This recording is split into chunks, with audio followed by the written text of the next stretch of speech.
Chapter 1292. To be able to store so much food at home in a year of famine, it wasn't an exaggeration to say that he was rich and heartless. If such a person died, then so be it, there was nothing to feel pity about. As for shifting the blame to the 5-star army, Bai Shuang didn't really care. These people's actions had indirectly helped him, expanding the reputation of the 5-star army, so why not?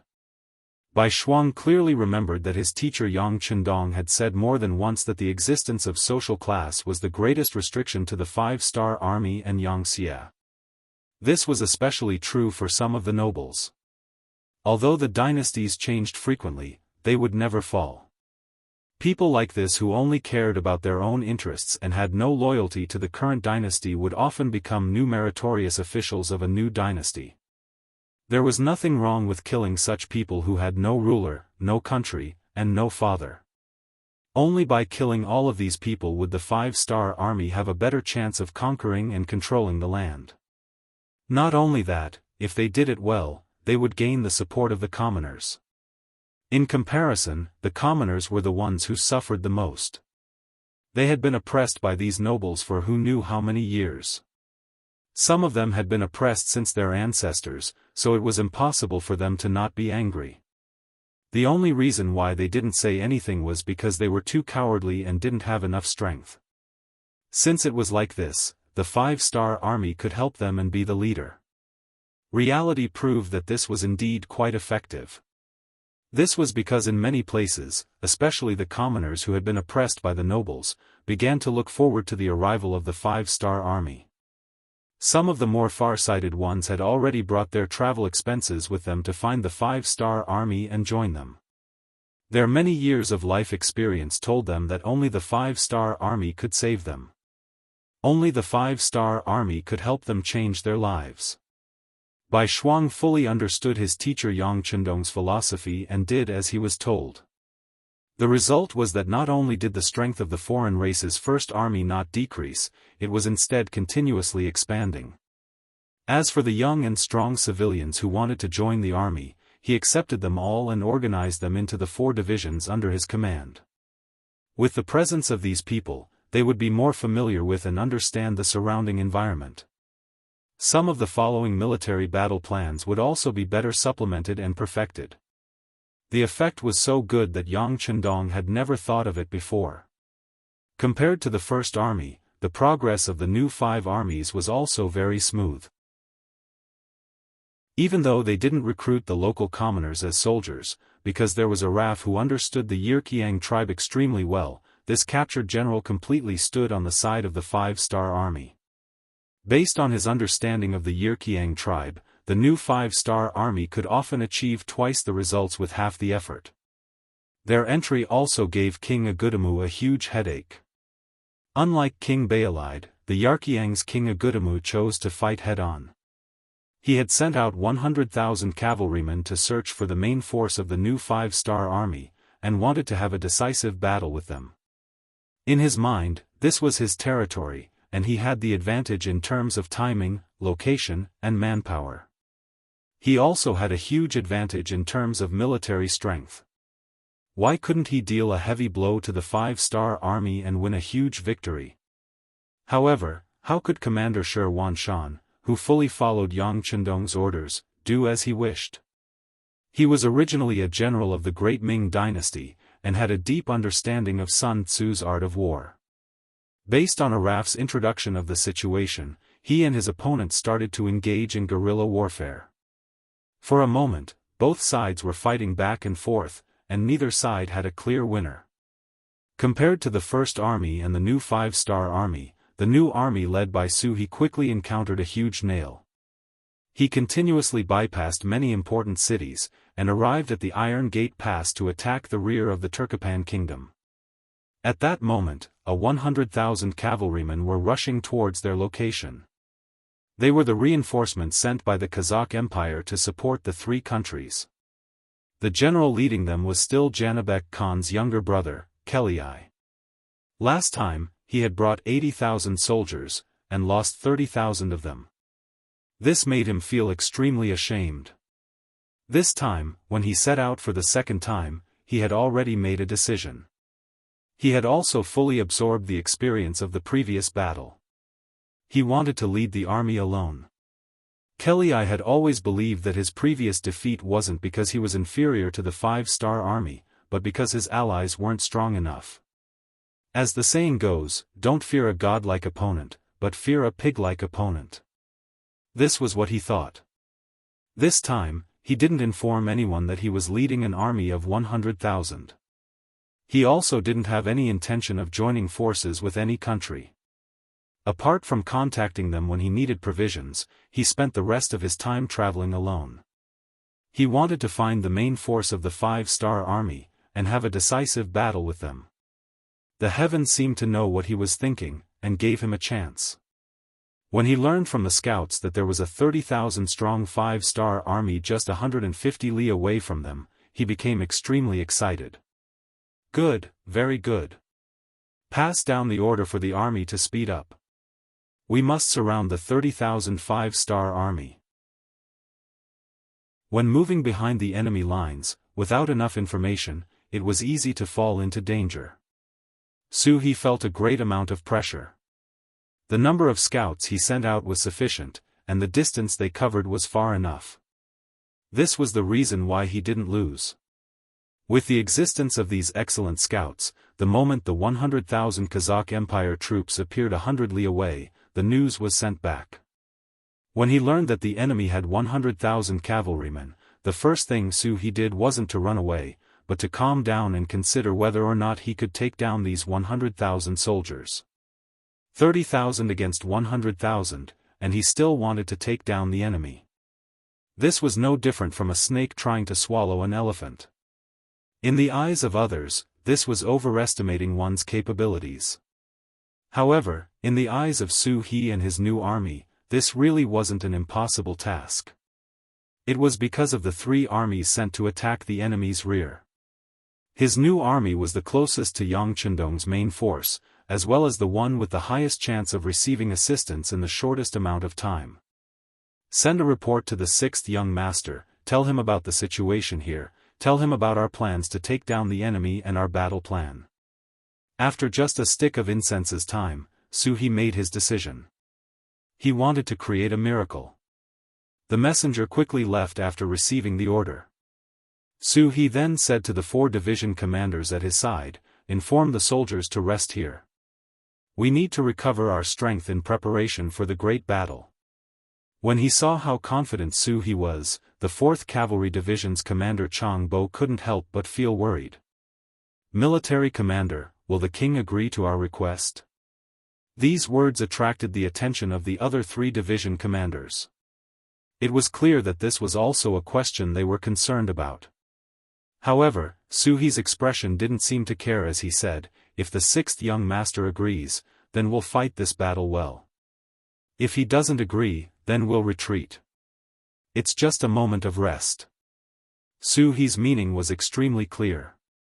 He wasn't sure if Yang Chendong would agree, so he made 2 preparations. Would Yang Chendong agree? When the telegram was sent, he didn't immediately give an answer. Instead, he stared at the telegram for a long time. The Kazakh Empire and the Aries Dynasty had sent a total of 250,000 cavalrymen to aid the Middle Kingdom. He had already received the news from the intelligence department. Yang Chendong welcomed their troops because it gave him an excuse to invade the 2 countries. Just like when he entered the Ili region, didn't he also say that he wanted to take revenge? Even though the matter of Ili sending troops had happened a long time ago, this excuse was a bit forced. But even if it was an excuse, who cared if it was prudent or not? And now, these 2 countries had given him a legitimate reason. Of course, it couldn't be any better. However, it was still 250,000 cavalrymen after all. How could it be so easy to deal with them? Yang Chendong did not have enough preparation to deal with them, nor did he know what kind of environment and conditions to fight them. On the battlefield, opportunities were constantly changing. Many sudden events didn't give you time to prepare. Now, the opportunity had come. The new army wanted to fight 100,000 Kazakh cavalry. What he had to do was agree or disagree. If he agreed, then it was just a question of who to send as reinforcements. Yang Chendong wasn't so arrogant as to think that the new army could stop 100,000 Kazakh cavalry with only 30,000 people. But what if he sent some reinforcements? Come, call Tianhu and Ling Daqiang over. On the battlefield, the 1st Cavalry Division had no place to be used. They were only brought along to guard against sudden events. Now that the opportunity had appeared, it couldn't be better to send this army. As for the 4th Infantry Division, when sieging the city, they didn't need a division's strength. 1 regiment was enough. The remaining 3 regiments could also be sent to support the new army. In this way, even though their military strength wasn't as good as the enemy's, in terms of military strength, it wasn't wrong to say that they surpassed the enemy's. In particular, the 3 regiments of the Cold Front were fully equipped with firearms. Once they were sent out, they would definitely have an unexpected effect. Arriving in front of the sand table, after a serious and careful search, Yang Chendong determined the battlefield. He waved his right hand and smashed the sand table at the location of Bodian Mound. His eyes flashed with an intimidating light. Bodian Mound was located on the west side of Boston Lake. On both sides of the lake were tall mountains. It stretched for more than 20 kilometers and was a good place to set up an ambush. Choosing the battlefield here could achieve the effect of heavily injuring the 100,000 Kazakh cavalry. At that time, they could use the method of blocking the head, cutting the waist, and cutting the tail to maximize the results of the battle and establish the 5-star army's chances of victory. In order to achieve the best results, Yang Chendong decided to personally lead the troops into battle. The battle involved the 4th Infantry Division, the entire World Cavalry Division, and the entire new army. In order to fully display the advantages of these units and ensure that they cooperated well, Yang Chendong had to personally lead them. Very quickly, Tianhu and Ling Daqiang came in front of Yang Chendong and told him his thoughts. As for the ambush location and the ambush of the Kazakh army, both Tianhu and Ling Daqiang had no objections. They were clear that once the 100,000 Kazakh cavalry entered the battlefield, it could disrupt the military plans of the army and cause a lot of trouble. However, to achieve the effect of this ambush, and for the military plans to be completed smoothly, there was another point that couldn't be ignored. That was whether or not the Turpan army would send out their troops. Chapter 1293. If the Turpan army were to send troops to assist the Kazakh army, or to help them intercept the Kazakh army, then what they would have to face would not only be 100,000 enemy cavalry, but even more. If that was the case, whether or not they could smoothly win this battle would be full of suspense. When the 2 division commanders raised their concerns, Yang Chendong confidently waved his hand. No, that won't happen. Kelly is a very conceited person. Last time, he lost to us, so he won't accept it. This time, he has the opportunity to fight with us alone, so he won't lightly ask for help from the Turpan army. Besides, unless it is necessary, he won't be willing to share such a big merit with others. You can rest assured about this. Of course, if the battle doesn't reach a state where we can kill them in one blow, then no one knows what will happen. This requires us to appear outside the ambush area on time. As long as we can do this and trap the enemy in Tianbo Mound, then even if they ask for help, it will be too late. Yang Chendong deeply understood the principle of knowing oneself and knowing one's enemy to be victorious in 100 battles. Often, when facing an army, the attitude of the enemy's general would determine the final direction of the battle. It could be said that he had studied Kelly thoroughly, which was why he could say these words so confidently.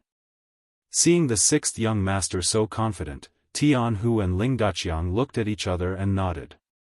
In their view, even if there was an accident in the battle and Kelly asked for help from the Turpan army, with their ability, they could just retreat. Would they really be surrounded? After the 3 of them discussed for a while, they came up with a final strategy. Then, the 2 generals left the tent to count the troops. Yang Chendong also called Beta Persei and asked him to gather 2,000 black cavalry to prepare to fight with the 4th Division. At the same time, he also asked Wang Shan to send a telegram to the new army commander Su He, ordering him to lure the enemy in and lead the Kazakh cavalry into Tianbo Mound and into the ambush area. With a single order, the army began to get busy. In order to not alert the enemy, Yang Chendong ordered the remaining troops to continue towards Kunlai city and attack the city according to the plan to attract the enemy's attention. Meanwhile, he himself led the Black Cavalry Dragon Guards and the main force of the 4th Division to leave the official road and head towards Bo Tian Mound. The location of the ambush had been determined, and the next thing to do was to reach the location within the specified time. This would determine the success or failure of this battle. Therefore, after leaving the official road, Yang Chendong and the Black Cavalry rode fast horses and galloped with the main force of the 4th Division. In order to reach their destination on time, the soldiers of the 4th Army Division traveled light. They didn't bring anything they didn't need to ensure their speed. It was the same for the Black Knights and Dragon Guards. Each of them was given 3 strong horses. After a while, they would change horses to ensure that they maintained the same speed as they reached their destination. At the same time, the new army commander Su He received the order. After seeing Yang Chendong's telegram, he called the 4 division commanders over. First, he found the location of Tianbo Mound on the sand table, and then read out the military order. Everyone, this time, the 6th young master will personally lead the troops into battle. Our new army's opportunity to show off has come. Now, I announce that the task of luring the enemy will be handed over to Su He didn't immediately make a decision. Instead, he looked at the 4 division commanders one by one. Feeling Su He's gaze, the 4 division commanders tried their best to raise their heads, showing their determination to fight. The task will be handed over to the 1st Cavalry Division. Division Commander Ku, is there a problem? In the end, his gaze fell on Division Commander Bai Kai. The 4 division commanders of the new army were all brave and fierce. On the battlefield, they were all experts on horseback, but at the same time, they all had their own specialties. But in terms of commanding ability, Ku Lu, who almost became a division commander, was better. This person was good at coordinating the overall situation, especially when it came to defense. Giving this task to him was the most reassuring. Ku Lu's body tensed up when his name was called. He knew that this was the division commander's way of giving him a chance to perform. Previously, because he helped the 1st Army's former division commander, Su Kuda, hide military intelligence, he was given a warning, and because of that, he lost the chance to become a division commander.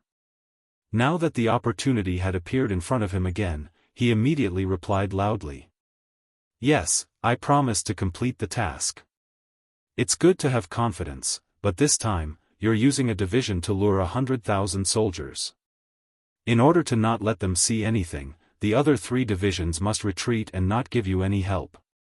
It can be said that the success or failure of this battle will all depend on you. Do you understand the importance of this task? After all, this was not a small matter. It involved the victory or defeat of nearly 200,000 soldiers. Su He had no choice but to remind Ku Lu. This subordinate understands. Division Commander, please rest assured. If this task is not completed, I will bring my head to see you. Ku Lu naturally knew the difficulty of this task, but he was not afraid. He believed in the soldiers of the 1st Cavalry Division. He also believed that as long as the preparations were done well, the task would definitely be completed. Good. What he needed was Ku Lu's determination. Su He nodded with satisfaction. Then he ordered the other 3 divisions to raise their flags and pretend to retreat in a sorry state. Of course, this was to let the Kazakh cavalry see. This was also the only thing he could do for Ku Lu's 1st Cavalry Division. After that, the 3 divisions of the new army's main force ran away. In order to make it seem more realistic, Su He ordered the troops to throw away some of their equipment after a certain distance. This made it seem like they were retreating in a hurry and fleeing in a sorry state. Only by doing this could they lure the enemy's army into an ambush circle. This action of the new army was quickly discovered by the Kazakh cavalry scouts. One by one, they reported it to General Kelii, causing him to laugh uncontrollably. "Good, it seems like our sudden appearance has indeed caught the 5-star army off guard. Very good, order the army to speed up and catch up to the 5-star army. Then we'll eat them up." After Kelii returned to Kazakh after his defeat, although his brother Janibek Khan did not blame him, he still felt very uncomfortable in his heart. Especially the unwillingness in his heart. From the beginning to the end, he did not have a chance to properly fight with the 5-star army. This made him feel even more unjust. If it was a fair battle and he lost, then there was nothing to say. However, losing to an ally was something that he could not accept. This time, he brought another 100,000 troops to battle. He had thought it through and decided that he must have a fair battle with the 5-star army. He wanted to let the enemy know the power of the Kazakh cavalry. Kelii happily gave the order.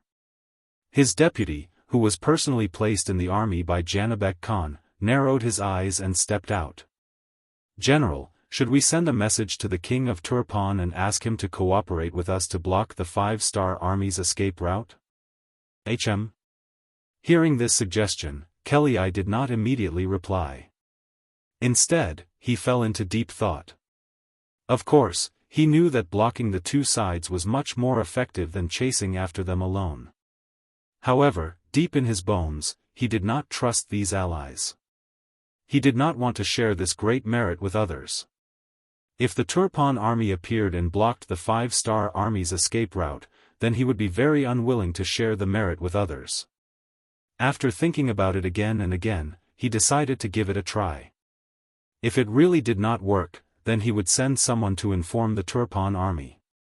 Furthermore, he had 100,000 soldiers and the enemy only had 30,000 cavalry.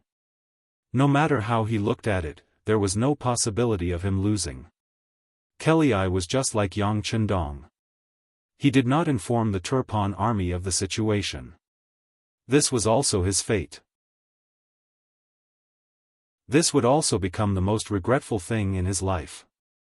After making up his mind, Kelii ordered General Porta to be the vanguard and move quickly. The order he gave was to quickly chase after the escaping 5-star army and viciously bite their tails. It would be best if they could tangle with them and create enough time and opportunity for the main force to arrive and form an encirclement. Porta was also a famous general in Kazakh. After receiving the order, he immediately ordered 10,000 cavalrymen and 3 days' worth of rations to leave the barracks and run in the direction of the new army's escape route. To be appointed as the vanguard general, Porta was very ambitious. He wanted to achieve the greatest merit to prove his ability. However, this raging fire was quickly extinguished. Just as he was about to reach a valley after forcefully marching for 100 miles, countless arrows suddenly flew out from both sides of the road. His vanguard of 1,000 cavalrymen quickly suffered heavy losses. In the end, only 200 to 300 of them managed to escape. They had a bad start. When Porta heard the news, he was very angry. He angrily scolded the vanguard general for being incompetent and cowardly. Then, he personally led 3,000 cavalrymen to the front. As expected, as soon as they arrived, they were attacked by arrows. However, Porta was prepared and quickly launched a counterattack. He ordered his cavalrymen to split into 2 groups and rush to the high ground on both sides. Under Porta's command, the 3,000 cavalrymen rushed through the waves of arrows and rushed to the top of the valley, which was more than 20 meters high.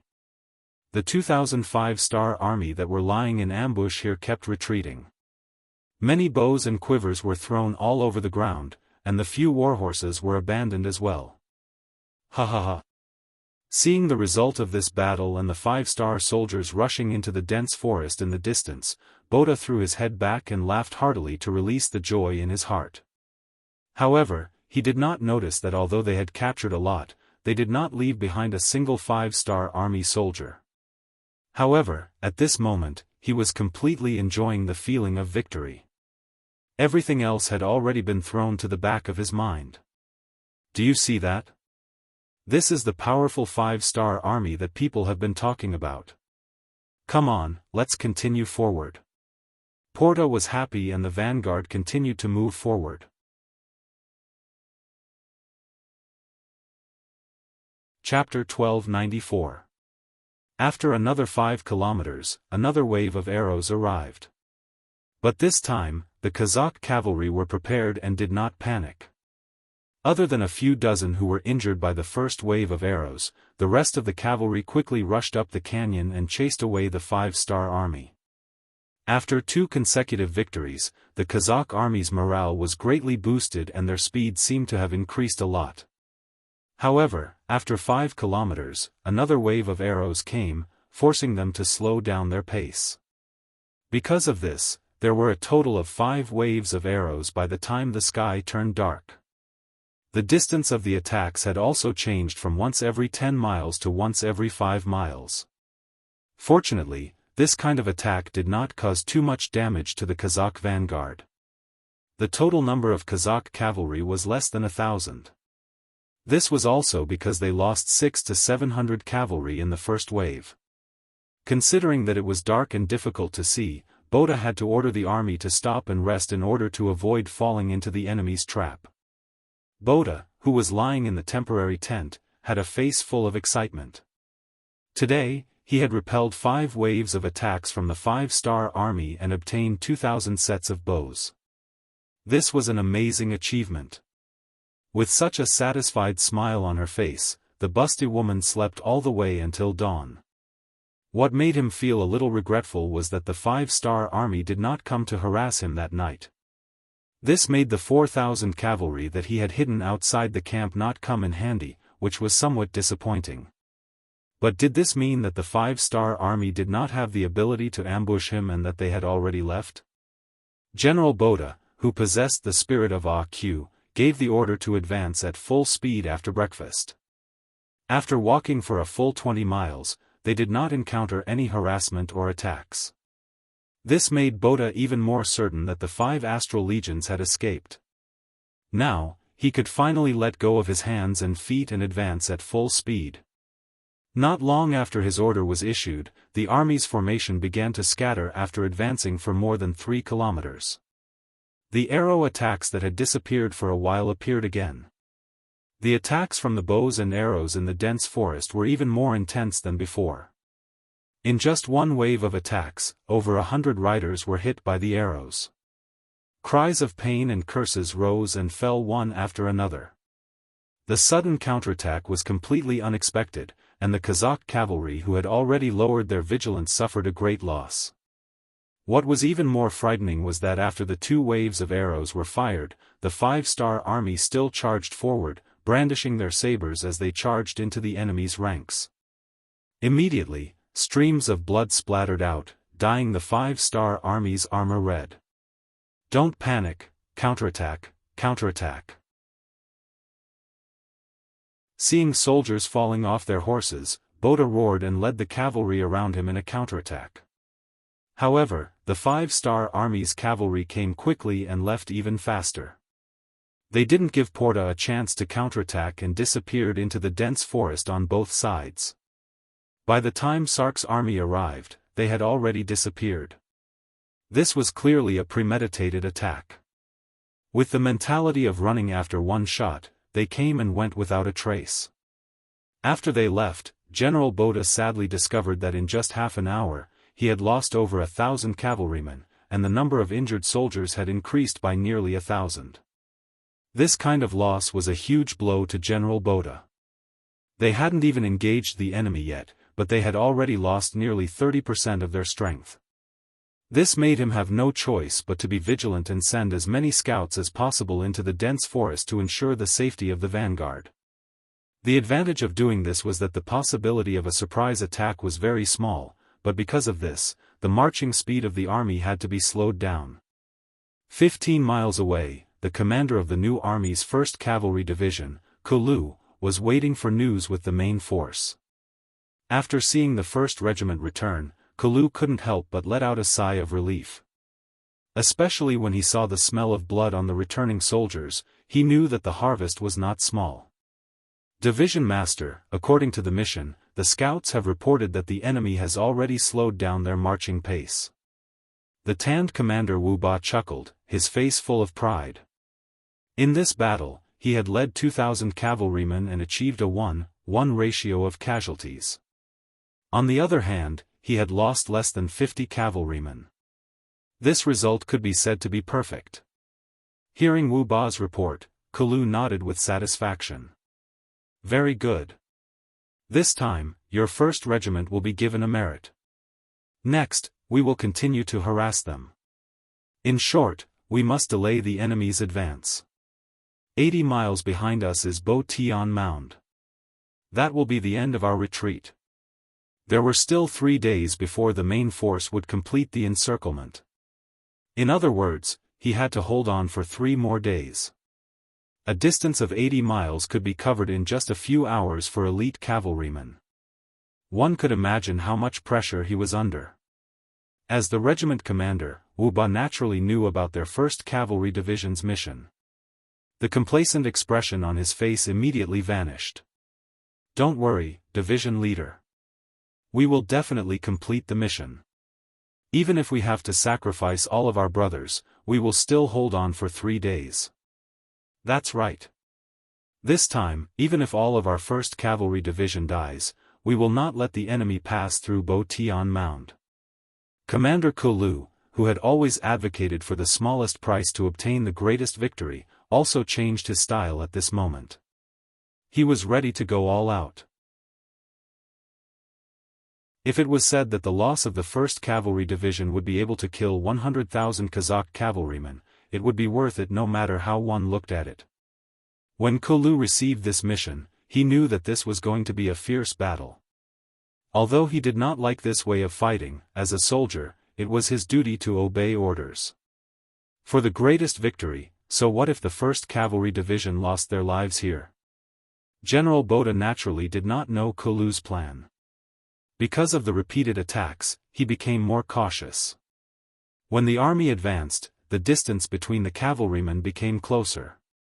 In addition, the number of scouts increased. Although the 5-star army would occasionally appear to harass the enemy, most of them were repelled by General Boda. The army did not suffer any losses. The price of this was that the marching speed of the army was very slow, to the point that by noon the next day, General Kelly had already caught up to them with the main force. After seeing the vanguard moving so slowly, Kelly was naturally dissatisfied. He had a guard call Boda over and scolded him. Boda also knew that the marching speed was too slow, so he did not say anything. When he saw that Kelly was tired of scolding, he made his request. He needed more cavalry. Only by increasing the number of scouts could the army advance faster. Kelly still valued Boda very much. Otherwise, he would not have arranged for him to be the vanguard general. Since Boda said so, he naturally had his own considerations and difficulties. Kelly quickly agreed to this request.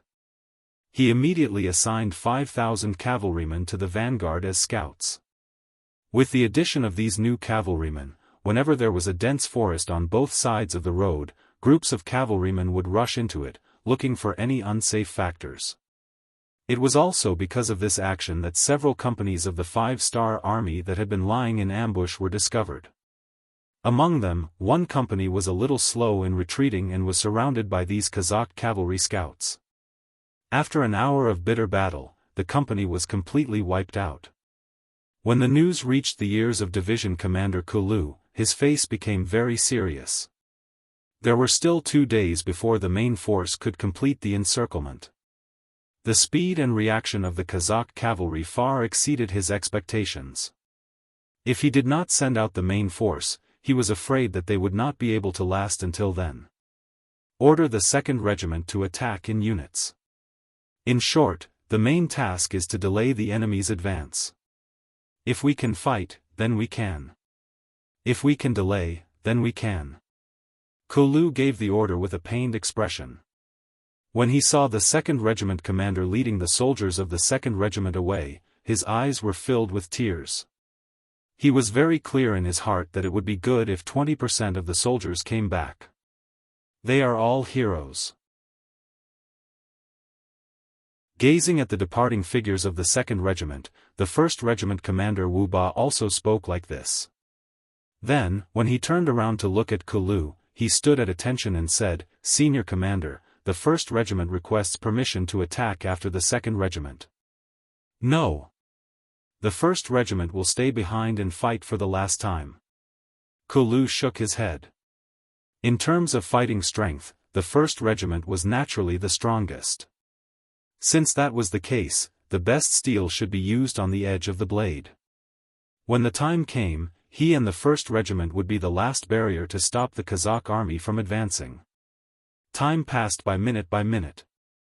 The 3rd Regiment of the 4th Regiment and the 2,000 black cavalry led by Yang Chendong had arrived at the designated location 3 hours earlier than planned. From their point of view, they could faintly hear the sounds of killing from time to time. "Young master, our soldiers have found suitable places to hide." Beta Persei returned to Yang Chendong's side after patrolling the army. At the same time, he reported to Yang Chendong with a trace of worry on his face. Yang Chendong knew what Beta Persei was worried about. Not long ago, the commander of the new army, Su He, sent a telegram. After they got rid of the scouts sent by the Kazakh army, they were now rushing to the exit of Badian Mound. In other words, the main force of the new army had not arrived yet. Now, only the 1st Cavalry Division, who had stayed here in advance, could fight the enemy. A division of only 8,000 people, but they had to stop 100,000 iron cavalry. One could imagine how difficult this task was. Even if Beta Persei led the team, he could not guarantee that they would be able to complete the task. After Yang Chendong heard the report, his expression did not change. He put away the military binoculars in his hand and said without turning his head, "Go and ask where the 1st Cavalry Division is and how long it will take to reach the designated location."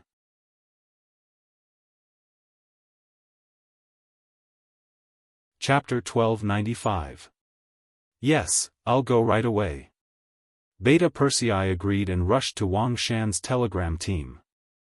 Yang Chendong, who was left behind, slowly turned around and sighed softly. How could he not know what kind of pressure the new army's 1st Cavalry Division was facing at this time? It was even possible that the entire division would be wiped out if they were not careful. But this was war, a war of blood and iron. It was either you die or I die. Anyone who was in the middle of it, if they showed even the slightest bit of mercy, they might cause the army to be doomed eternally. As the saying goes, the merciful cannot command an army. To achieve one's goal, there must be sacrifices. As long as the sacrifice was worth it, someone must do it. No matter how reluctant he was, he had to harden his heart. He had to be willing to give up. Only by giving up could he gain something. He saw this point very clearly and was also very rational. Now he only hoped that the 1st Cavalry Division could arrive at the designated location as soon as possible. This way, the pressure on the new army's 1st Cavalry Division should be much less. The 1st Cavalry Division was indeed the trump card of the cavalry.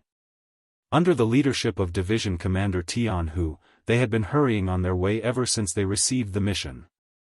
During this period, many warhorses fell to the side of the road due to exhaustion, foaming at the mouth, but Jianghu still did not order the troops to slow down. He only left a company of soldiers to take care of these meritorious warhorses. The main force of the division was still moving forward bravely. After several days of continuous travel, even the soldiers of the 1st Cavalry Division, who were regarded as the most elite and powerful existence among the cavalry, still had many soldiers whose legs were worn out and blood flowed down their trousers.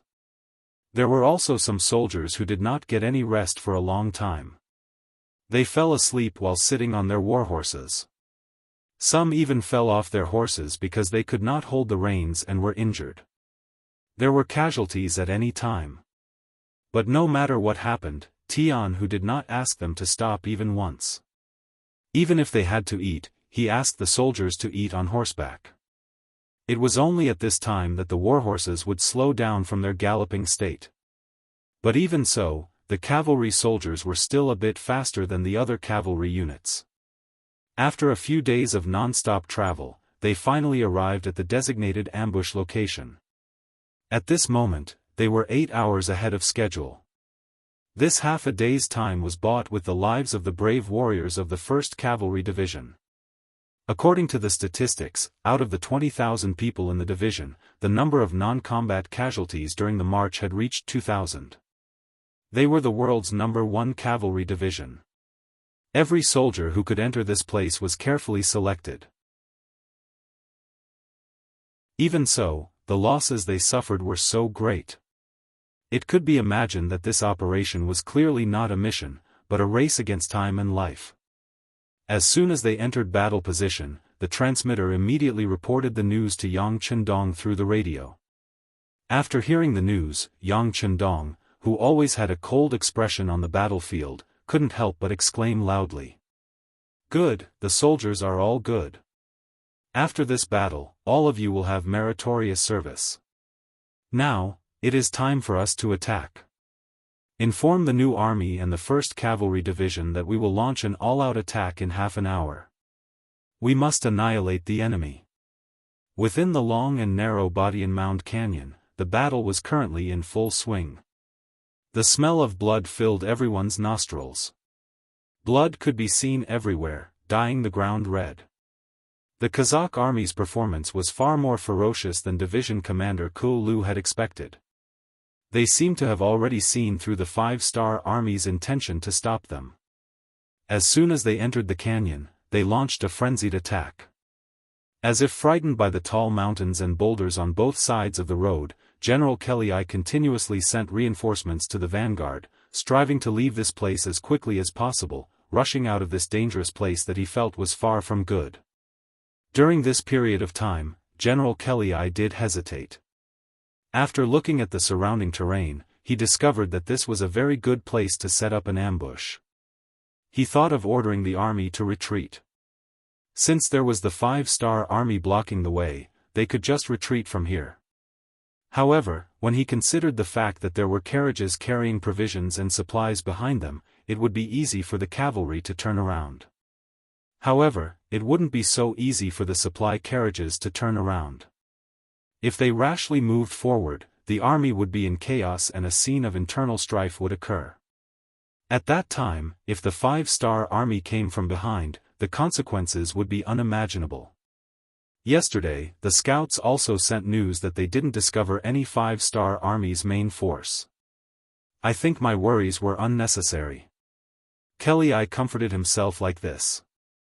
At the same time, he had a trace of hope in his heart. He also gave the vanguard General Boda a death order. Within 4 hours, they had to open this passage and let the army smoothly pass through here. For this, he added another 10,000 soldiers to the vanguard. Boda, who had the authority to command more troops, had his morale greatly boosted. Under his command, he led the cavalry to charge forward fiercely and quickly wiped out the main force of the new army's 1st Cavalry Division. After a series of battles, the exit of the canyon was right in front of them. Hope was right in front of them. The 1st Cavalry Division, who fought with all their might, couldn't stop themselves from retreating. During this time, Kulu, who was the division commander, also pulled out his saber and joined the battle. Even the direct subordinate battalion of the 1st Cavalry Division charged forward.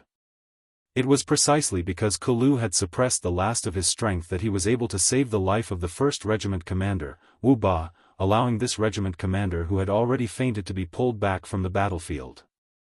However, at this time, there were less than 500 cavalrymen left. In a short 2 days, the 1st Cavalry Division went from a full strength of 8,400 men to less than 1,000 men. It wouldn't be an exaggeration to say that they were almost completely wiped out.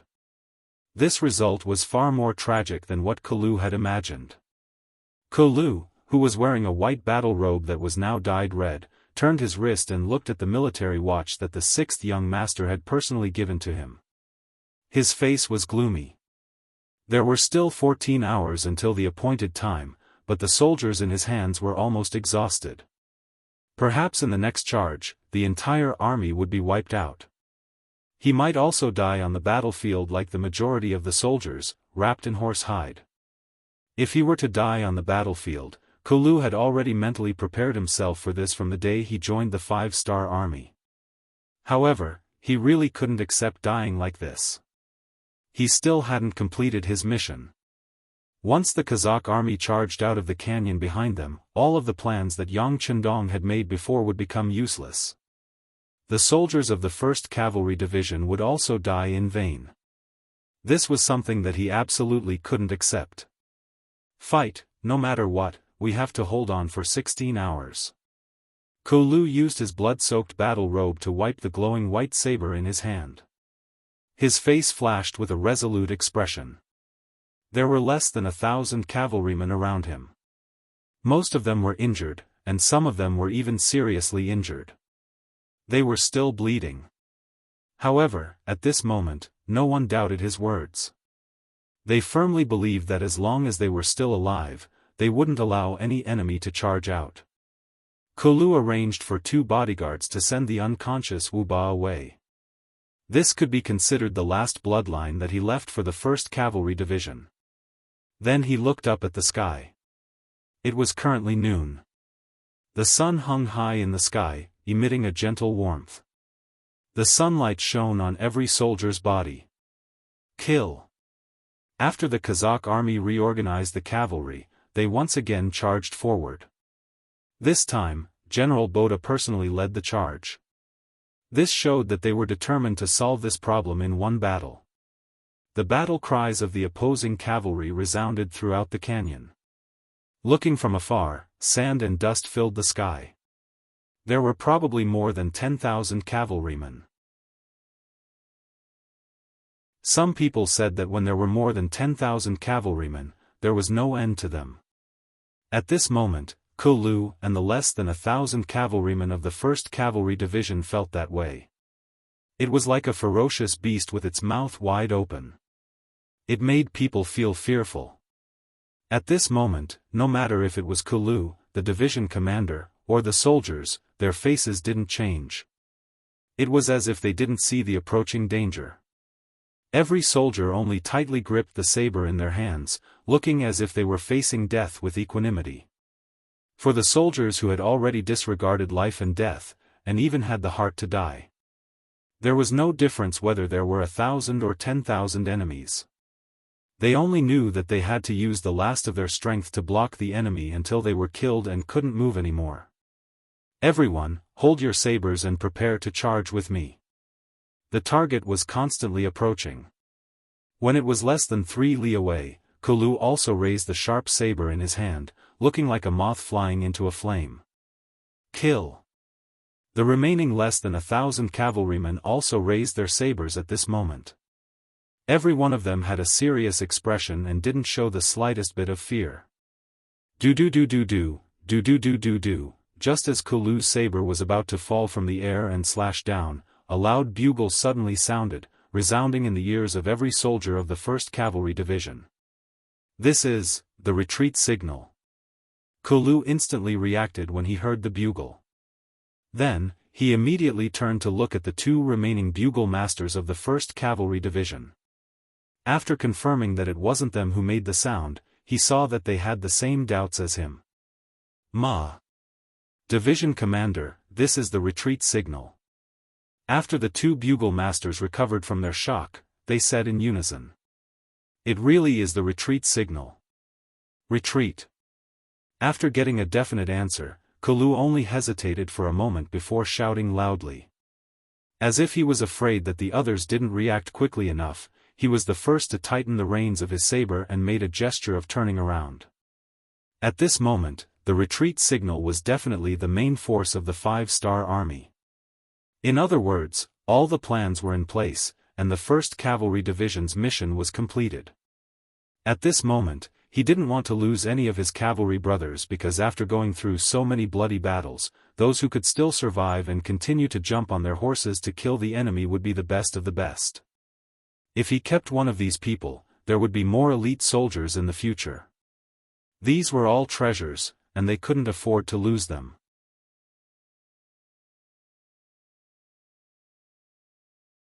Chapter 1296. First, there was the signal to retreat. Next, there was Kulu's movement. Close to 1,000 5-star soldiers all turned their horses around and followed behind Kulu, quickly heading towards the exit of the canyon behind them. At this time, the 10,000 Kazakh riders led by Boda were only a little more than a mile away from them. For a real cavalry, this distance could be reached in about 100 breaths. However, when the 5-star army suddenly retreated and fled, they were caught off guard. Although there were less than 1,000 of them, Boda, who had fought with them for several days, did not underestimate them. In his opinion, the 5-star army was extremely difficult to deal with, as if they were made of iron. However, he did not expect that the bitter battle that he had imagined would not happen. Instead, the enemy had fled. After a moment of hesitation, Boda's face lit up with joy. "Huh, did you see that? The 5-star army is also human. They can run away too. Charge! Catch up with them and kill them. Let them know that the sabers in our hands can easily chop off the head of any enemy." The 5-star army's cavalry had always been determined to fight to the last man no matter what kind of battle they faced. This was different from the battle Boda had imagined. He had always thought that a cavalry battle was a battle of one's fighting spirit. As long as one side suffered too many losses, their fighting spirit would collapse. At that time, it would be time for the victorious side to reap the fruits of their labor. This kind of rule was not practical for the 5-star army. There was no such thing as their fighting spirit collapsing. They would always fight to the last man. Every time he took a step forward, he had to pay a heavy price. But now, the 5-star army had finally fled. At this moment, Boda felt a sense of relief. This was how cavalry should behave. The 5-star army had returned to normal. Boda was overjoyed and shouted loudly as he led the 10,000 cavalry to charge forward. If it was said that the 5-star army that dared to face him head-on would still make him somewhat fearful, then the 5-star army that had lost their morale and only cared about fleeing was simply not worth his attention. He only needed to charge forward and slaughter them. At this point, the outcome of the battle seemed to have been decided. Boda could not help showing a victorious look on his face. Although he had paid a price this time, he had killed at least 7,000 of the 5-star army's cavalrymen. This kind of achievement was enough to make him proud. Everyone else had been defeated by the 5-star army, but he was the only one who had killed so many members of the 5-star army and even chased after them. Wouldn't that make him the most powerful person? When he thought about how many people would look at him in a new light after this battle, the smug look on his face became more and more intense. He seemed to have already seen countless silvers and the best official position waiting for him. Under Boda's command, the 10,000 cavalrymen's morale soared and they charged even faster. They were getting closer and closer to the 5-star army, which was less than 1,000 soldiers. 1.5 miles, 1 mile, less than 300 meters, just as they were about to charge forward and kill to their heart's content, Kulu and the rest of the 1st Cavalry Division finally charged out of the canyon. When they walked out of Bo Tian Mound, they saw the new army's main cavalry formation with their bows drawn. Commander. When Kulu saw Commander Su He, who was standing in front of the middle corps, his tears flowed out involuntarily. He did not cry when the 2nd Regiment was wiped out. He did not cry when the 3rd Regiment was wiped out. He did not cry when the 4th Regiment was wiped out. He did not cry even when he knew that he was going to die in battle. But now, at the moment when he saw Su He after the war, he couldn't stop his tears from flowing out. Su He's eyes were red as well. When he saw that the 1st Cavalry Division was left with less than 1,000 cavalrymen, he knew how tragic the battle was. So many good soldiers had died just like that. As the commander, he naturally felt terrible. However, he knew that this was not the time to reminisce about the past. It was the time for revenge. Commander Ku, quickly go and rest. The military's medical center is already prepared. You are all meritorious soldiers. You must persevere and survive. Now, watch us take revenge for all of you. In this battle, the 1st Cavalry Division had perfectly executed their plan to lure the enemy in. They had been leading the enemy by the nose. Although the losses were not small in the end, it was worth it no matter how one looked at it. Kulu had made a wrong decision before and caused Kulu to lose the position of commander. Now that he had made a great contribution, he should be the first choice when there was an empty position next time. Kulu was indeed exhausted.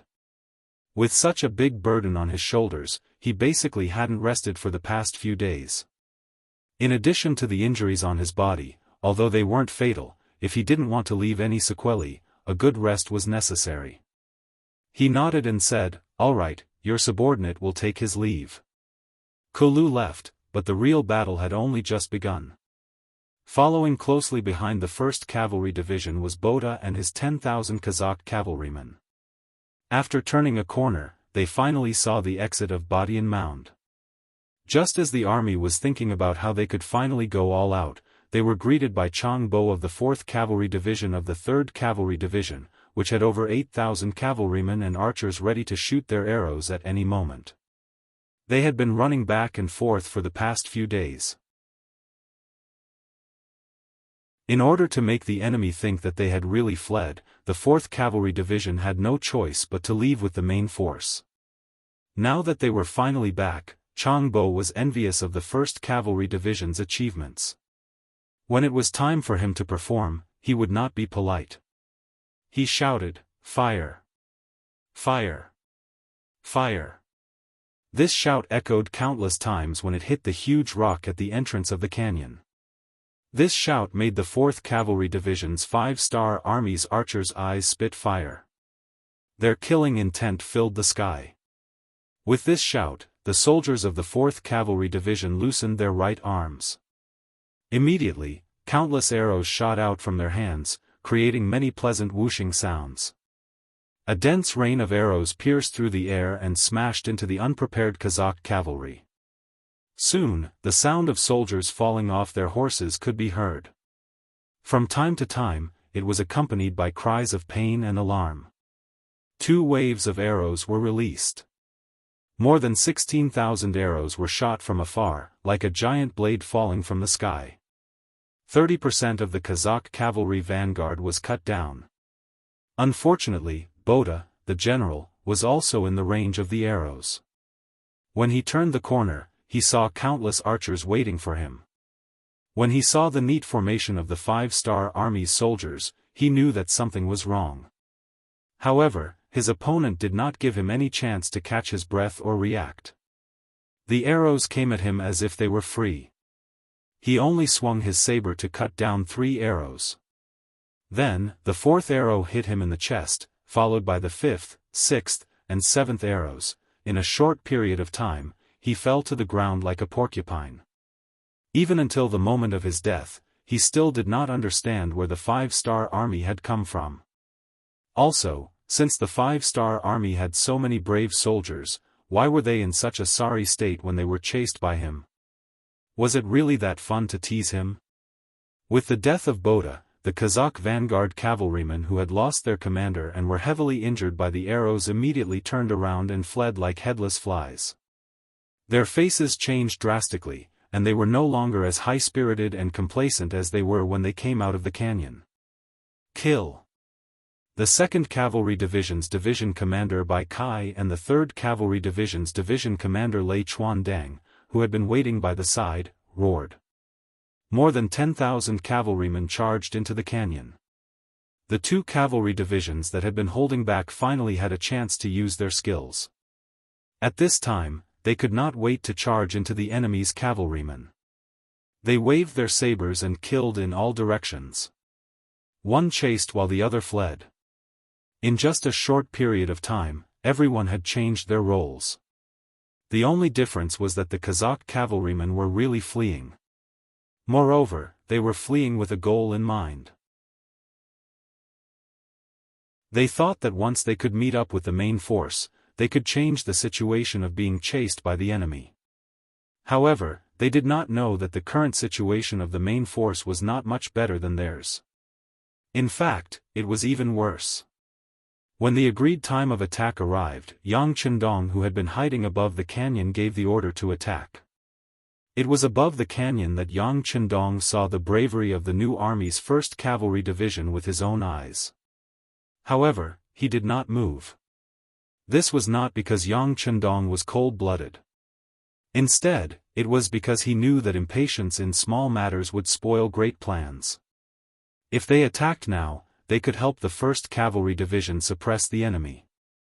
However, before the 1st Cavalry Division was in position and sealed off the enemy's escape route, doing so would only cause the Kazakh cavalrymen to become vigilant. If that happened, the plan of cutting off the enemy's head, waist, and tail would be ruined. This was something that Yang Chendong absolutely could not allow to happen. He could only watch all of this happen and hope that the 1st Cavalry Division could survive this cruel and bloody battle. Fortunately, the 1st Cavalry Division was 16 hours ahead of schedule.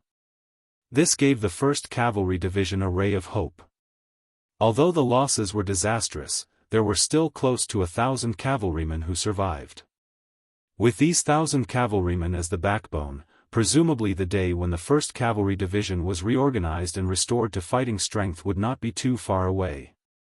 Seeing his own soldiers being bullied, Yang Chendong could finally retaliate. How could he be polite?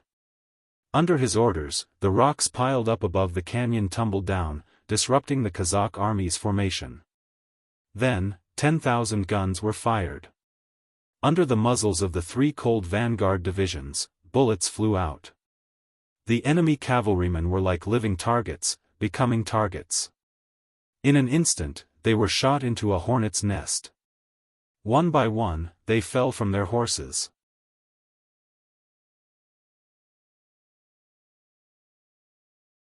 Chapter 1297. Using the 95 style to attack a group of saber-wielding cavalrymen from a high vantage point, occupying the most advantageous terrain, this was indeed bullying. However, war would not stop just because it was unfair. Here, there was only victory and defeat, only the strong and the weak, there was no reason to speak of. It was rare for them to participate in such a large-scale military operation. The soldiers of the 4th Army Division were extremely excited. As the 3 regimental commanders, they were also extremely excited. They quickly changed from shooting at the soldiers to shooting at the enemy generals. One by one, the Kazakh cavalry's kiliarchs and centurions were shot through by the bullets and fell off their horses. The sound of gunfire fell on the Kazakh cavalry, taking away one terrifying blood after another. This caused Keliai's face to turn from white to black and his body to tremble incessantly. He was just a descendant of the Mongols. He thought that cavalry was the best in the world and that with a saber and a strong horse, he could gallop through the world. When had he ever seen such a battle before? When the sound of firecrackers echoed in his ears, one by one, the cavalrymen fell off their horses and died without a doubt. This is the firearm soldiers that people speak of? How can they be so powerful?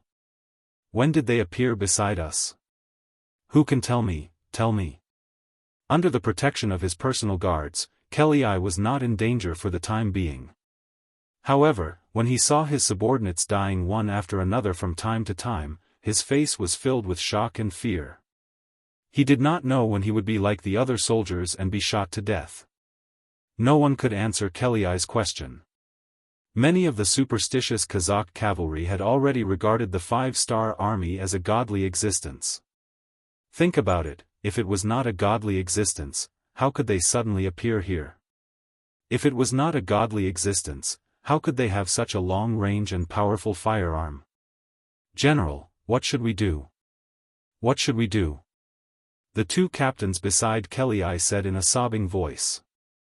In the face of such a long range and powerful firearm, they did not have the slightest ability to fight back. This kind of weapon had already exceeded their imagination. It brought them nothing but fear. Their fighting spirit and morale had already fallen to the extreme. When a person wielding a broadsword is facing a submachine gun, even if you have 1,000 skills, it would be difficult to use them, right? At this moment, these Kazakh cavalry had such mentality. When their fighting spirit had collapsed, they didn't think about how to rush up the canyon. In fact, they didn't have the ability to face the 95 style. The only thing he could do now was to think of a way to escape this hell on earth. What to do? Of course, it was to rush out, but Kelly hadn't decided whether to rush forward or retreat. But soon, someone helped him make the decision. The vanguard fled back. Not only that, there were 2 divisions of 5-star army soldiers behind them. Once he heard that the road ahead was blocked, Kelly did not hesitate and immediately gave the order to retreat. At this moment, he didn't care whether or not this would cause him to trample. He also didn't want to do this. He didn't want to do this. He only wanted to leave this place and get away from the 5-star army. He wanted to get away from death and danger. Finally, there was an order. Although the battlefield was very chaotic, at least there was a direction. The Kazakh cavalry were like a monstrous flood. They finally found an opening to break the dam and quickly retreated. In the process of retreating, under the chaotic situation, who knew how many incidents of infighting occurred? It wasn't just trampling. Sometimes, some cavalry felt that others were blocking their escape route. They felt that others were blocking the way, so they would cut them with their broadswords. It was really like opening a path when you meet a mountain, building a bridge when you meet a river. Blow the bugle call. Standing on the canyon, Yang Chendong looked coldly at everything that was happening in front of him. Especially when he saw that the 2 divisions of New Army's cavalry were forced to stop because of the gunshots and were unable to charge into the Kazakh army, he finally gave the order to charge. Immediately, the gunshots stopped and the loud bugle call sounded. The New Army's cavalry instantly moved and killed their way into the battlefield. As they charged, they shouted loudly, "Those who surrender can live, those who resist must die." The Kazakh cavalrymen, who had already lost their composure and were scared out of their wits, felt as if they had heard the sound of nature. One by one, they threw down the weapons in their hands, jumped off their warhorses and knelt on the ground. The hellish situation was finally coming to an end. Who knew how many cavalry soldiers let out a long sigh of relief? "Commander Ling, bring the warriors down to receive the captives." Now that the situation was settled, Yang Chendong's expression was somewhat relaxed as he spoke to Commander Ling Daqiang. Then, Yang Chendong turned around and looked at Beta Persei and the 2 captains Qiu Vi and Dao Shao who were eager to fight.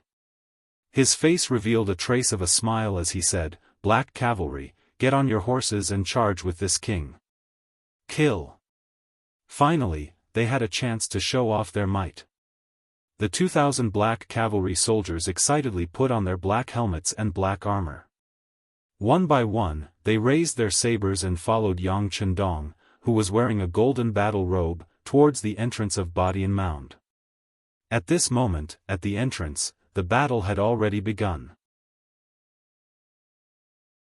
With the 1st Cavalry Division's commander, Tianhu, leading more than 18,000 cavalrymen, they had already launched an attack in half an hour.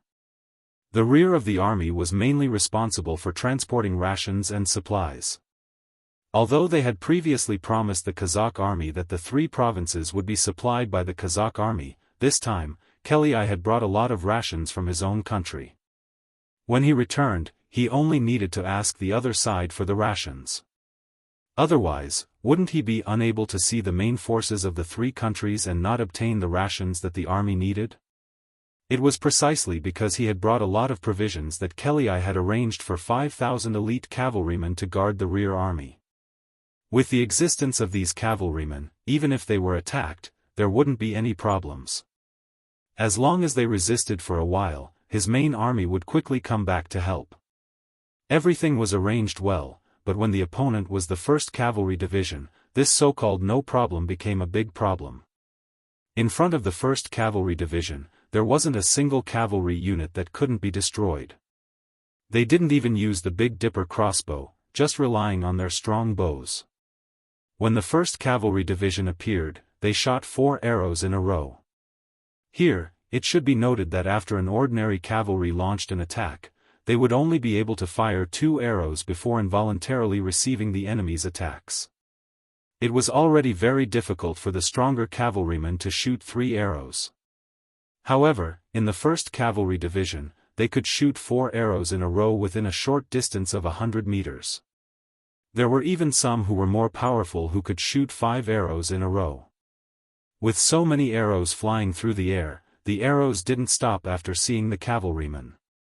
After 4 rounds of arrows, at least a third of the 5,000 cavalrymen were killed, and a third of them were injured and couldn't continue fighting. When there were only 1,000 or so cavalrymen left, facing the charge of the 1st Cavalry Division, they were defeated before they could even cause a ripple.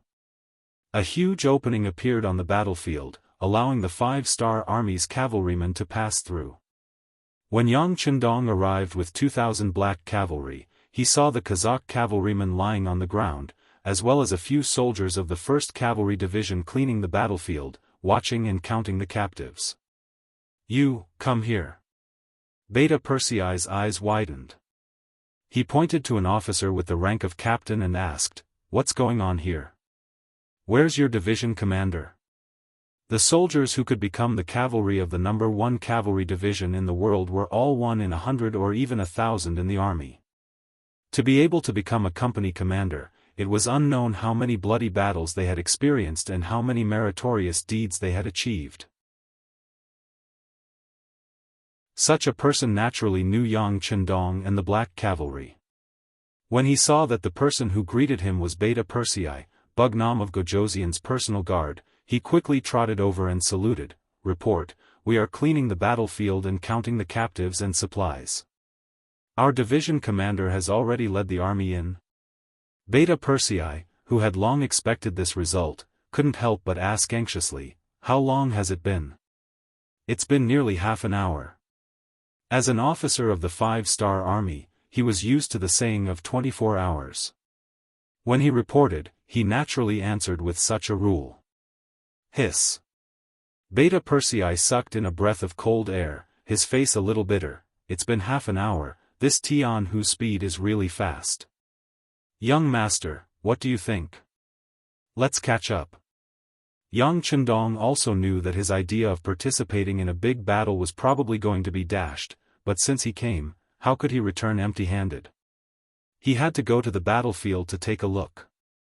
"Yes, let's go." At that moment, the 2,000 black cavalry rushed straight ahead, leaving behind billowing smoke and dust. At this moment, on the battlefield, one side was completely overwhelming the other side. Under the protection of his personal guards, Clay finally managed to escape from the center of the army. Just as he had a glimmer of hope, he quickly lost all hope. This was because he saw General Toljan, who was supposed to be in charge of the rear army. Thorjan had been chased here by the 1st Cavalry Division with less than 10,000 cavalrymen in the sky. It wasn't that he didn't think of resisting, but when he saw his rear army facing the world's 1st Cavalry Division and couldn't even parry, he knew that this was the elite of the elite. It wasn't something he could handle. He wanted to rush to the center of the army to meet up with General Kelly and use the advantage of numbers to kill his way back. Who would have thought that the situation in the Middle Army was worse than the situation in the Middle Army?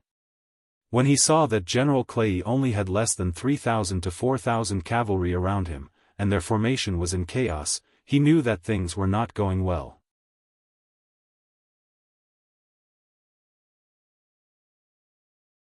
Chapter 1298. Why are you here? When Kelly saw General Toljan, his face was also filled with fear. He instantly thought of a possibility, and his heart sank to the bottom. Since the enemy had set up an ambush on both sides of the canyon, why didn't they know to cut off his escape route? It was ridiculous that he thought that going back was the only way out.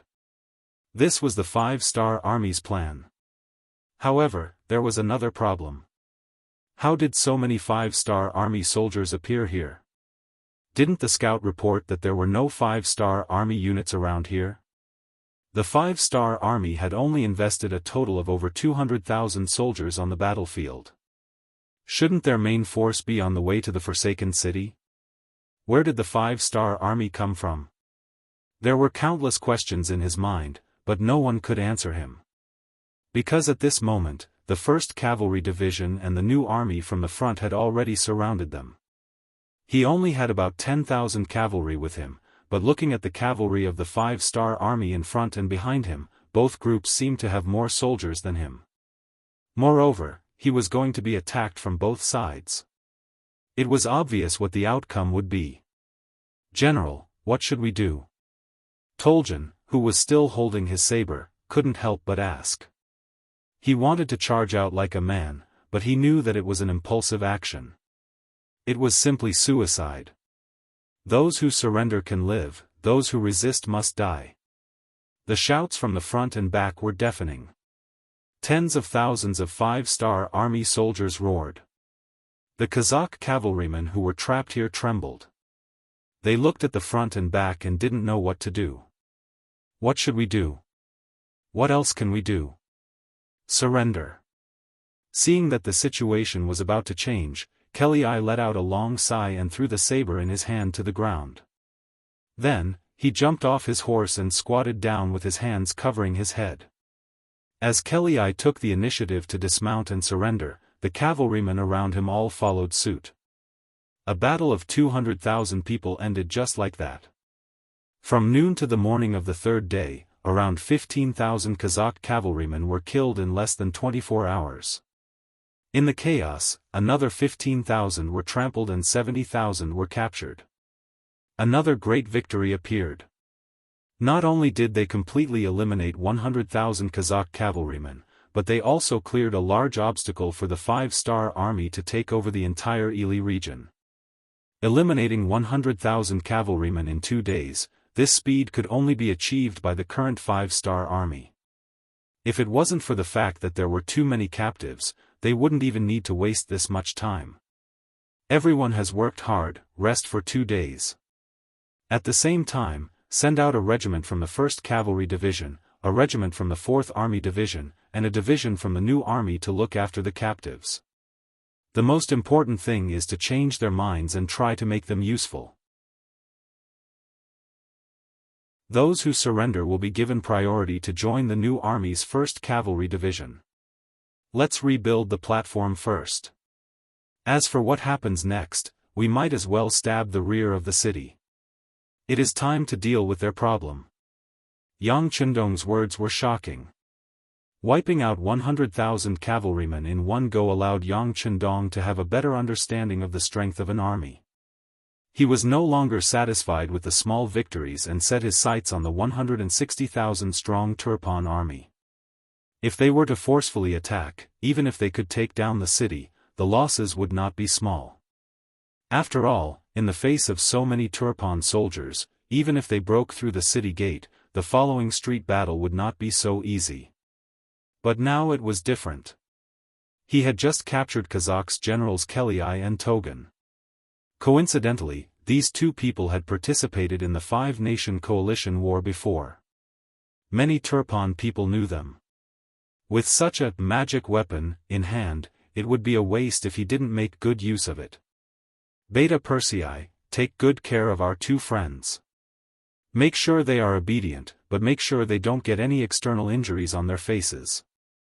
After Yang Chendong assigned the task to Beta Persei, he led the Black Cavalry and left. If it was someone else who said that they were going to attack Kazakh, the other generals would have some concerns and hesitation.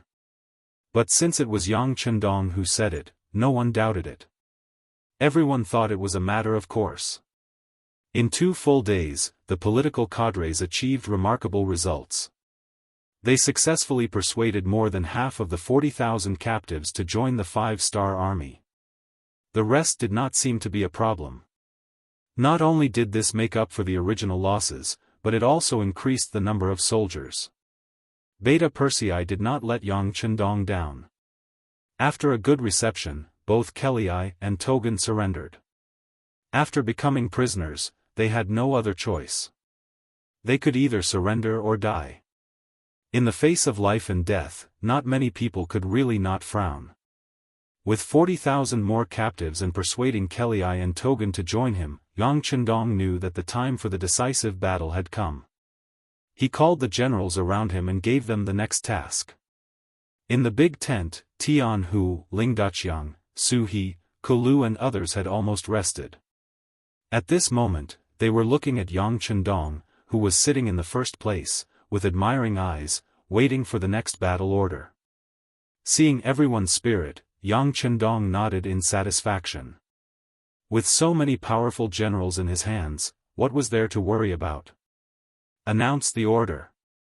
After the 4 words were spoken, all the military commanders trembled. They puffed out their chests and waited for the order. Order: Kulu's 1st Cavalry Division will be rebuilt from the captives. After it's done, take 30,000 captives who don't surrender to Turpan and hand them over to the 5-star army. They'll be sent to the logistics headquarters in the first city in batches. Many places are undergoing major construction and need a lot of labor. Since these people don't want to bow their heads, they'll serve as laborers.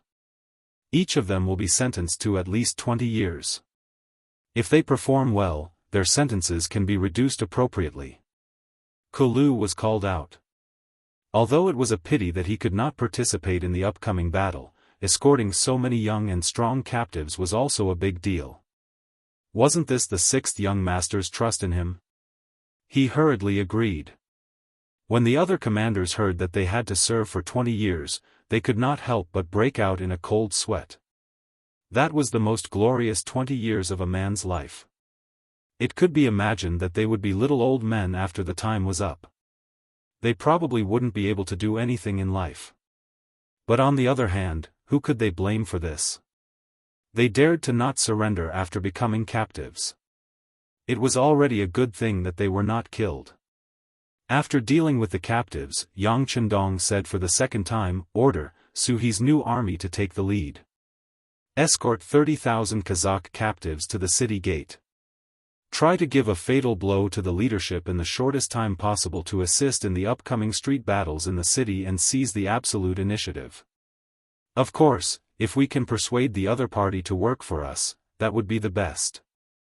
Well, Kelai and Thorjen can be used by you. Act according to the situation." "Yes." Su He, who heard the order, quickly responded with a military salute. Although Kulu's 1st Cavalry Division was missing in this battle, there were more than 30,000 captives. In this way, he had more than 50,000 troops in his hands, which made his confidence soar. Order: the 4th Army Division and the 1st Cavalry Division to cover the rear. When the new army enters the city and opens the city gate, look for an opportunity to destroy the enemy. "Yes." Ling Daqiang and Tian Hu both stood at attention and answered. Although they couldn't take the first credit this time, they didn't complain. They all knew that street battles were the most chaotic battles. They didn't want to fight with their elites like this. Yang Chendong must have considered this point and made this decision. As soon as the order was given, the army quickly moved.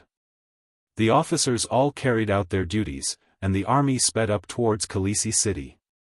At the same time, Yang Chendong also notified the 1st Regiment of the 4th Army Division, the Liaodong Cavalry Division, the Far Eastern Army's 1st Cavalry Division, the Light Cavalry Regiment, and the Reconnaissance Regiment that had already conquered Kalisi city to speed up their march towards Kalisi city. At that time, they would surround the 4 cities and not let a single enemy escape. A large net was being cast towards Kalisi city. At this time, King Hardenbarter didn't know about this. The gates of Kuansi city, the northern gateway city, were quickly blasted open by the 5-star army's artillery bombardment. The cavalry took the opportunity to charge in and occupy the city. The king was currently organizing the army in his hands and making the corresponding arrangements for the war. The 5-star army relied on their powerful cannons to achieve victory. In Hardenbarter's eyes, while at the same time, he was extremely shocked. Regarding this, he specially called his General Dai Qin to discuss how to deal with this. General Dai Qin, who thought that he was already familiar with the 5-star army's tactics, didn't panic. In his view, no matter how strong the tactics were, there was still a way to deal with it. For example, if the same method was used on Khaleesi City, he wasn't that afraid. He had a total of 160,000 soldiers. Although most of them were new recruits and because of insufficient preparation, many of them only had weapons and didn't even have war horses, it was still 160,000 people. With such a number of soldiers, even if the 5-star army broke open the city gates, it would still be very difficult for them to enter the city. At that time, they only needed to send the soldiers to the streets to block them. With the geographical advantage, it wasn't impossible for them to fight. Once they held on for too long, when reinforcements appeared, it would be time for them to counterattack. In General Dai Qin's eyes, the 5-star army wasn't without weaknesses. For example, the lack of manpower was a very important disadvantage. Not to mention 1 versus 1, even 2 versus 1, he believed that in the end, the 5-star army would be the one who couldn't hold on. He didn't want to win. He only wanted to protect himself while hurting the 5-star army at the same time.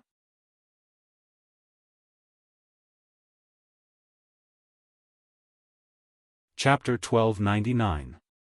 On this point, King Hardenbarter had the same view. The 5-star army, who had a huge appetite, would definitely not lose too many soldiers in Forklift. As long as he could hold on, the 5-star army would retreat without attacking. Very good, General Dai Qin, I will hand these 160,000 soldiers over to me. You will be in charge of the arrangements in the city in order to deplete the strength of the 5-star army to the greatest extent. Yes, I will not disappoint my king. Dai Qin cupped his fists and said. He had suffered too many defeats recently, and it was rare for the king to trust him so much. It was time for him to display his strength and let others know that his title as the #1 general of Turpan was not just for show. In reality, Dai Qin had some ability, otherwise, he wouldn't have been so highly regarded by Hardenbarter. Unfortunately, his opponent was the 5-star army. Facing such a huge force, it wasn't possible to rely on a single person to turn the situation around. Dai Qin tried his best to arrange for troops to be stationed in the important areas of the city. He only placed a small amount of troops at the city gates. He was a person who knew when to advance and when to retreat. He knew that the city walls of Forklift would not be able to stop the bombardment of the 5-star army. At this time, Forklift City was in chaos. Many soldiers used the excuse of defending the important areas to seize the properties and ancestral homes of many rich people. As a result, the commoners complained and many people had no homes to return to. This was war, and the ones who suffered the most were the commoners at the bottom. Prices rose, safety was not guaranteed, and they lost their jobs. Their goal in life changed from how to live well to how to survive. It was truly a tragedy. Among the many properties that were taken over, 20 to 30 Turfan soldiers rushed into an unassuming silk shop. They used this place as an important reason to force the people here to leave, not allowing them to take any of their belongings. The sudden influx of so many Turfan soldiers holding short knives and spears caused a light to flash in the eyes of the guards in the shop. Their right hand habitually reached for their waist. They all had knives and could fight with the incoming soldiers. Everyone stop, calm down. A woman in a lavender dress with a white veil over her face walked out, escorted by a few maids. She softly stopped the guards from moving, before taking small steps forward to welcome the Turpan soldiers who had barged into the manor. Gentlemen, you are. Her voice was as clear and crisp as an oriole's, and it sounded very pleasant to the ears. This voice attracted the attention of all the Turkmen soldiers. One of the captains at the front had a primitive desire for beauty in his eyes as he strode forward to welcome the newcomer. As he walked, he said, "Oh, there's a beauty here. Ha ha ha, come, let this lord take a look at your charming little face." As he spoke, he had already arrived in front of the woman. At the same time, he reached out his hand and tore off the white veil. The greater the hope, the greater the disappointment. Perhaps the woman's appearance was too stunning, so the captain had high expectations of her appearance. However, when the white veil was torn off, a face full of black spots appeared before him, causing him to stop in his tracks.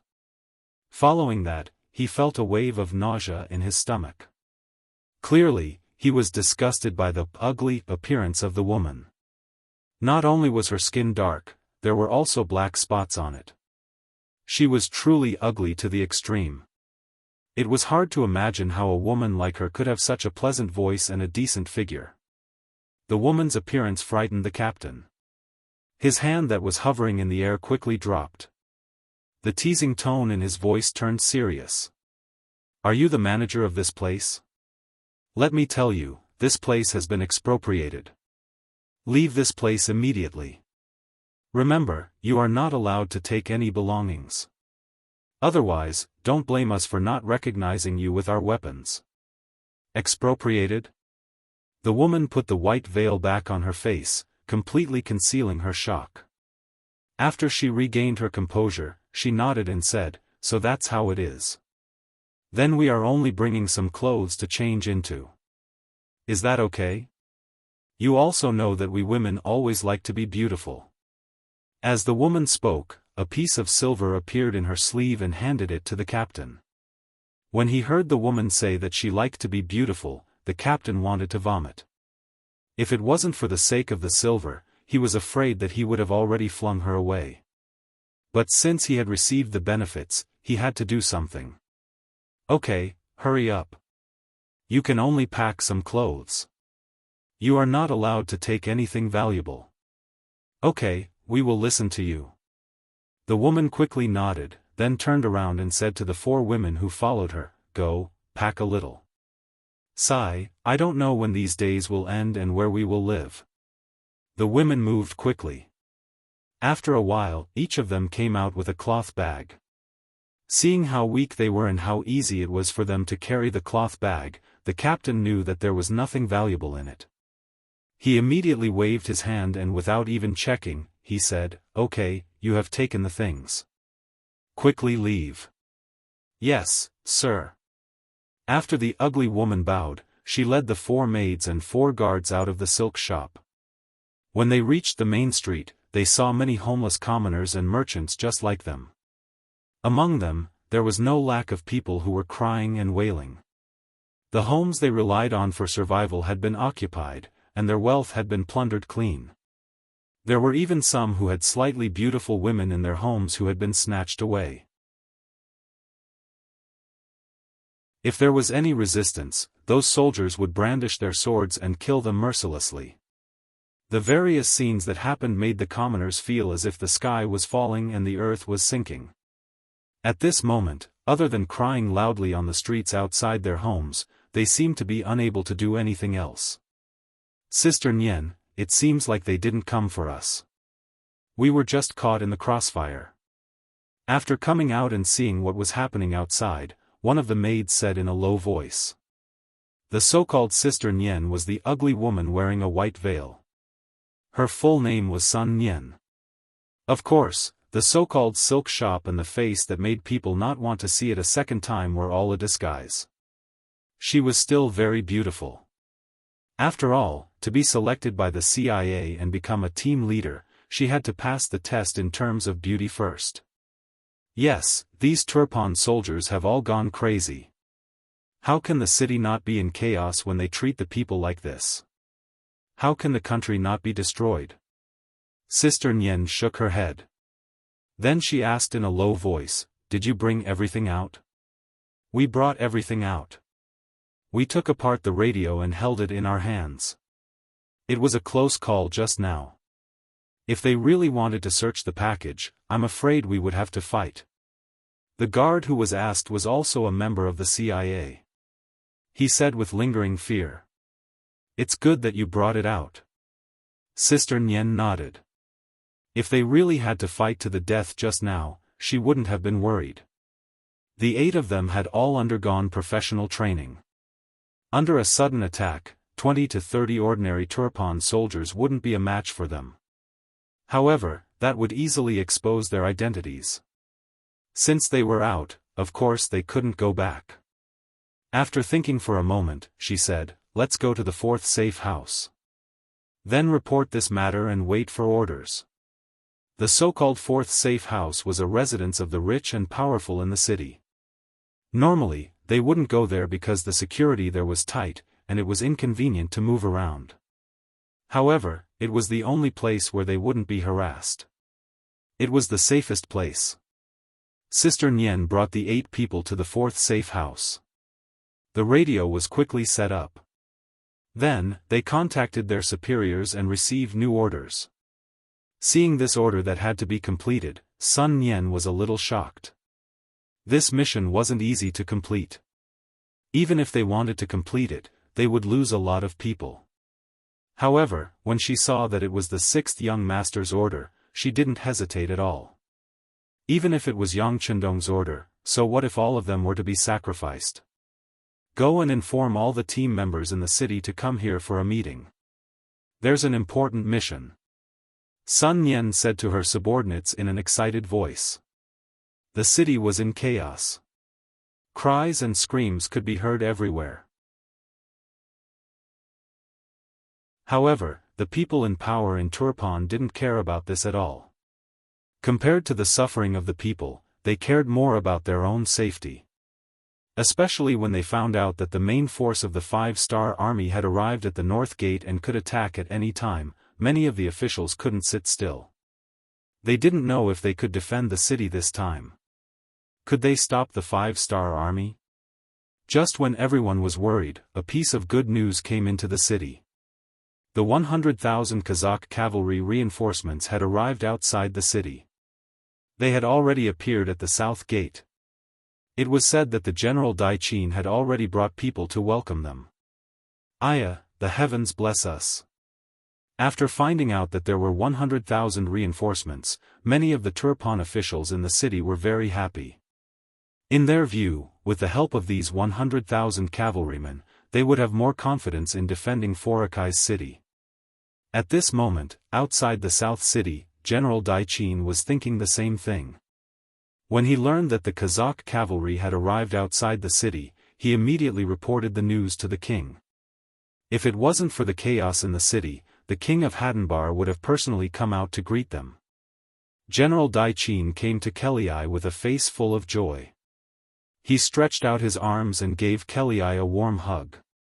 To him, the appearance of the 100,000 Kazakh cavalry was like a ray of light in the dark night. It was the hope that they could persevere.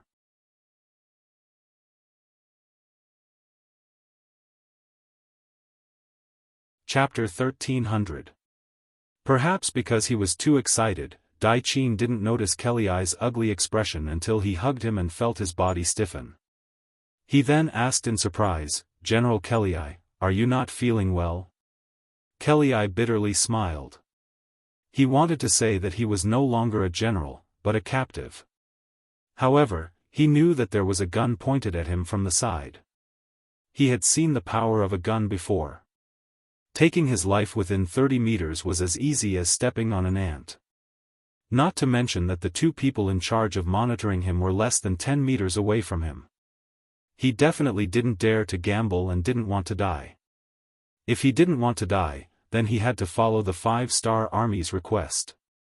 Kelii could only bitterly say, "General Daichin, I don't know if it's convenient, but I have something to say to you." It was this sentence that made Daichin, who had a trace of doubt, let down his guard. He thought that Kelii had something that he couldn't say, which was why his expression wasn't good. Considering that Kelii was here to help him, if there was a problem, he should help him. Thus, he nodded and said, "Of course it's convenient. We are friends, so we can talk about anything." Okay. Kelii was waiting for this sentence. After he finished speaking, he turned around and said, "If that's the case, then please follow me. What I want to say is confidential and I don't want too many people to know." Facing Kelii's request, Daichin didn't think too much. He only thought that Kelly was talking about conditions. After all, this was the help of 100,000 cavalry. If it was him, he would also make some requests. Thus, he only brought a few people and followed Kelly to the side of the cavalry army. When he walked in, Dai Qin noticed that there was a group of people waiting for him. Among them was an old acquaintance, Kazakh's General Toljan. It was because of this person's existence that he didn't think too much and continued to walk behind Kelly. General Dai Qin thought that he still had a long way to go, but Ye suddenly stopped and turned around with a bitter smile on his face. But this time, he didn't say anything. Instead, someone beside him spoke. General Dai Qin, I didn't think that we would meet here. How have you been? The person who spoke was the commander of the new army, Su He. With regards to this person, Dai Qin naturally had a deep impression of him. Thinking back to the time when he brought his army to fight against him, he was defeated. That was the greatest humiliation to him. He curiously looked at the other party and didn't say anything. Hundreds of thoughts flashed through his mind. How could this person be so similar to the commander of the 5-star army? Without an answer, Dai Qin turned his gaze to Ye. Clearly, he wanted an answer. Why would the Kazakh cavalry walk together with a general of the 5-star army? Seeing that Dai Qin wanted to hear an explanation or an introduction, Ye reluctantly said, "Then let me introduce you. This is General Su He. He is the commander of the new army of the 5-star army." After saying this, Ye hurriedly moved his head to the side. Clearly, this betrayal of an ally made him very embarrassed. If possible, he wanted to find a hole to hide in. Hearing the introduction, General Dai Qin saw that the other party was indeed the commander of the new army of the 5-star army. His expression changed and his right hand habitually reached for his waist. Clearly, he had already felt the existence of danger. Unfortunately, it was already too late for him to react. Military Commander Su He's guards, who had been observing all this from the side, stepped forward first. Two of them restrained Dai Qin from the left and right, pressing down on his shoulders so that his body couldn't move. At the same time, the bodyguards behind him were also restrained. All of this was done silently. Because it was far from the Turpan army, it didn't attract anyone's attention. Suddenly being restrained, General Dai Qin's face was naturally filled with anger. He looked at Ye, who had just turned around and scolded loudly, "Ye, I trusted you so much. You actually surrendered to the 5-star army. You coward, you, enough." Su He said with a look of disdain. Then he looked at the furious Dai Qin and said, "Wanting to live isn't about being afraid of death. It's about seeing if there's any meaning in dying. Come, bring him here." After Su He's words, a man who looked like a housekeeper was escorted over from the crowd. This was an old man over 50 years old. His appearance was nothing special, but when he appeared, in Dai Qin's eyes, it really made him pale with fright. He didn't have time to scold Ye, and asked nervously, "Housekeeper, why are you here?" The person who came was Dai Qin's housekeeper. He had followed Dai Qin for tens of years and could be said to be his most trusted person. For him to appear here really surprised Dai Qin. But very quickly, his face changed again and again. He suddenly thought of something.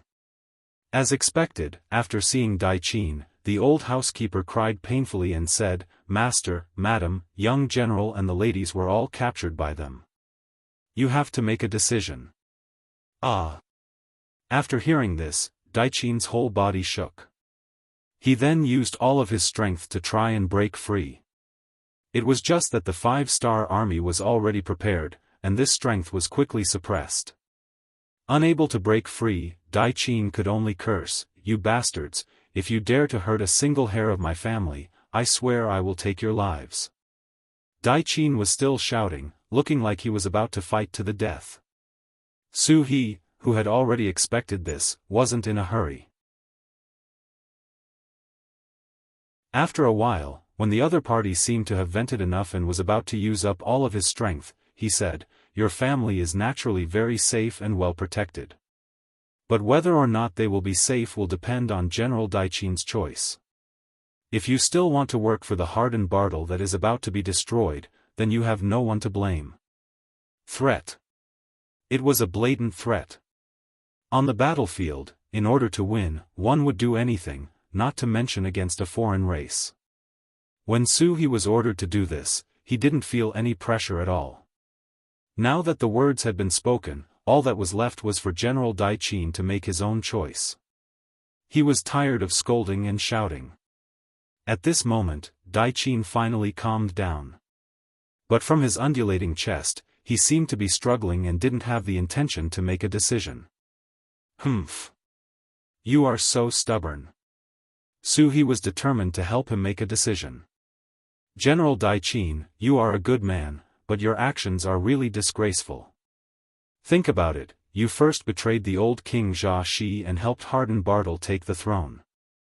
Now that the old king is dead, are you worthy of him? Also, everyone says you are a person who loves your soldiers like your children. Are you willing to watch your brothers make unnecessary sacrifices? Think about the citizens in the city, most of them are homeless and have no food to eat. Every day you delay, who knows how many people will die because of various reasons. Although you are not the main culprit, you are an important accomplice. May I ask, who are you worthy of? When you die one day, will you have the face to face those who died unjustly?" Every word landed on Daiqin's heart, causing his expression to change again and again. Very quickly, he was like a deflated balloon, unable to be as stubborn as before. Thinking about his actions recently, it was really as he said. He was not a good man. How did he become a person who had no king, no father, no brothers and no citizens? He also saw Daiqin's thoughtful expression and knew there was hope. He continued, "People say that if you know you are wrong, you should change. As long as you turn back now, it is not too late. Because you made the right choice, I believe many people will thank you. This is also your only chance to redeem yourself. Where to go, quickly make your choice." The group had been delayed here for a while and it was inevitable that people would think too much. What they needed to do now was to end this quickly. If Daiqin cooperated with him, that would be the best. But if he didn't, then they would just kill their way into the city. The only difference was that it would take more effort and more people would die. He's words were like a hammer that smashed heavily on Daiqin's chest. Finally, after some hesitation, he made the decision to cooperate. "Okay, I am willing to cooperate with the 5-star army, but I hope you won't start a massacre in the city." Finally agreeing, he let out a sigh of relief and nodded, "General Daiqin, please don't worry about this. We won't harm the citizens. After all, these people will become Yangxia's citizens in the future. As for the soldiers in the city, as long as they don't resist, we promise we won't do anything to them." "Okay." Hearing this promise, Daiqin's face revealed a relieved expression. Maybe he was right. What he was going to do now was to redeem himself for his previous mistakes. Since Daiqin agreed to cooperate, the next step was naturally much easier. He first gathered all the generals under him and started to persuade them to surrender under the encirclement of the new army of the 5-star army. Daiqin really treated his subordinates well.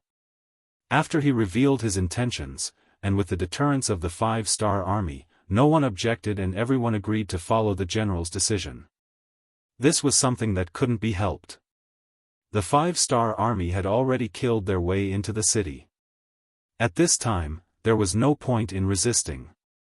Instead, they would sacrifice their own lives. And this kind of meaningless sacrifice was something no one was willing to do.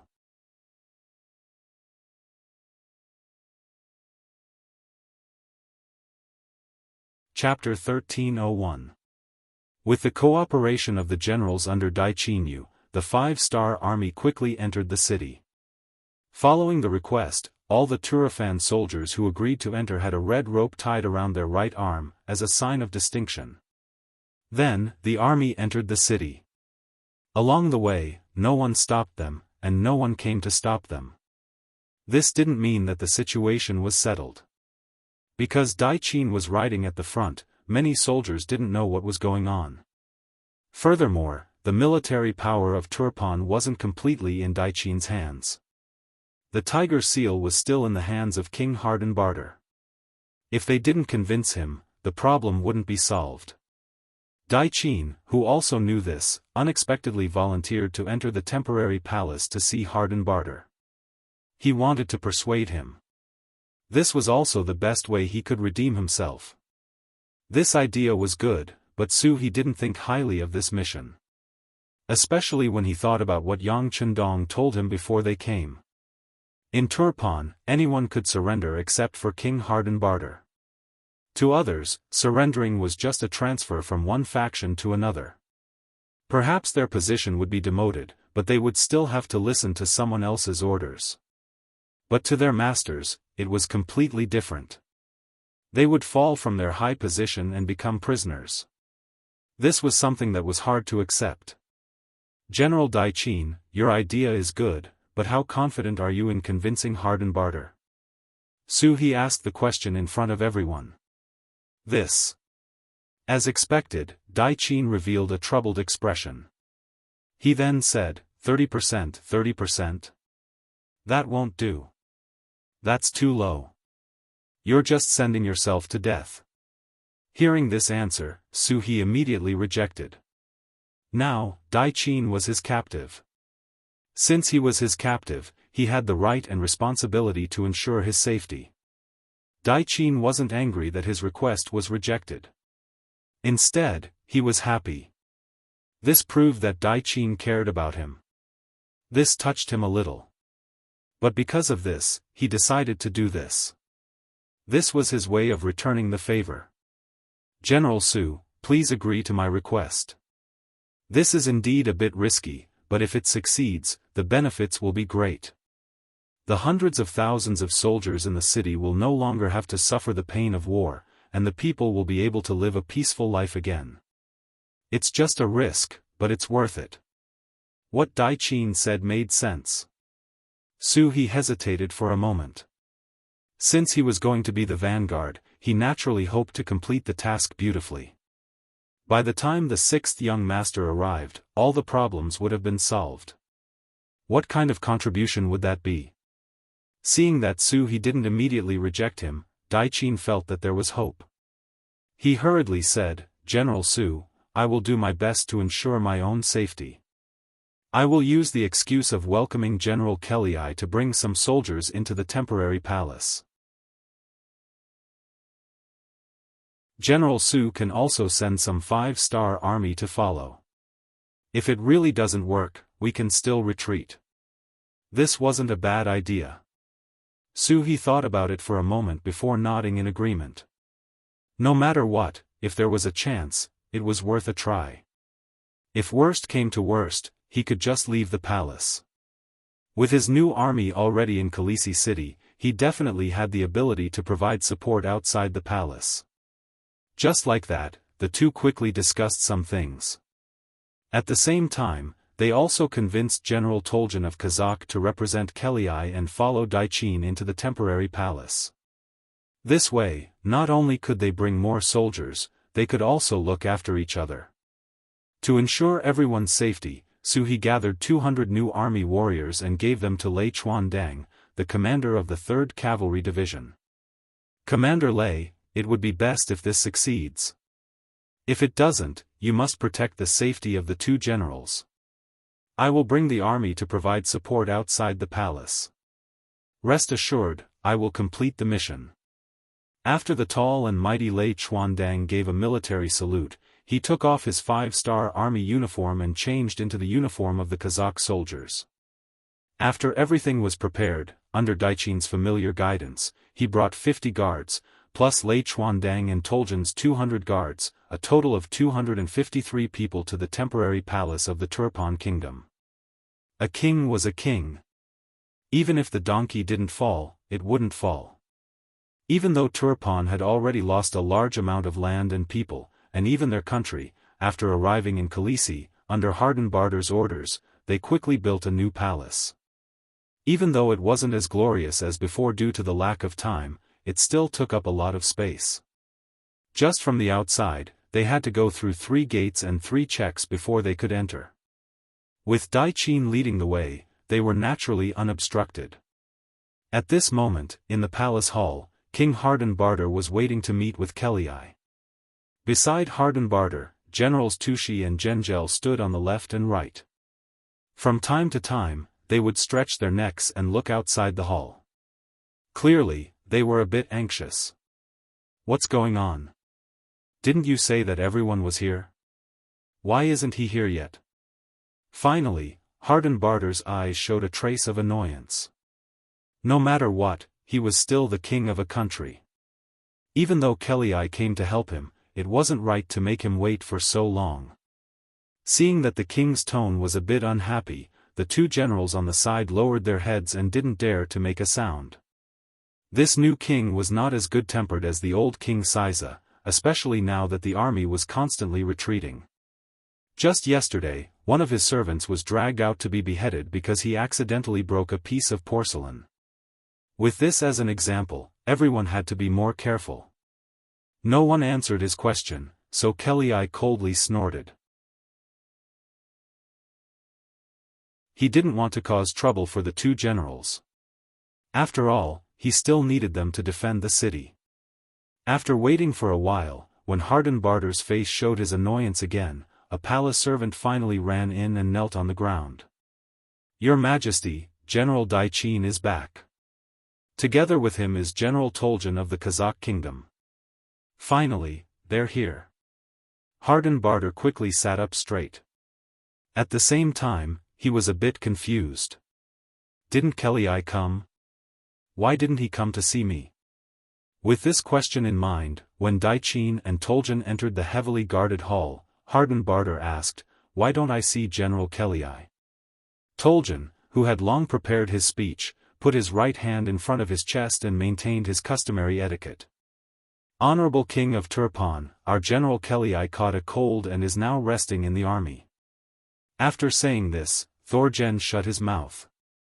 Then, he looked around and began to observe the environment in the hall. When he saw 8 armored turbaned soldiers around the hall and 2 tiger generals beside King Hardenbarth, he knew that it was impossible to use the strategy of capturing the leader first to catch the bandits. Now, he could only find an opportunity to rush out after Dai Qin said what he wanted.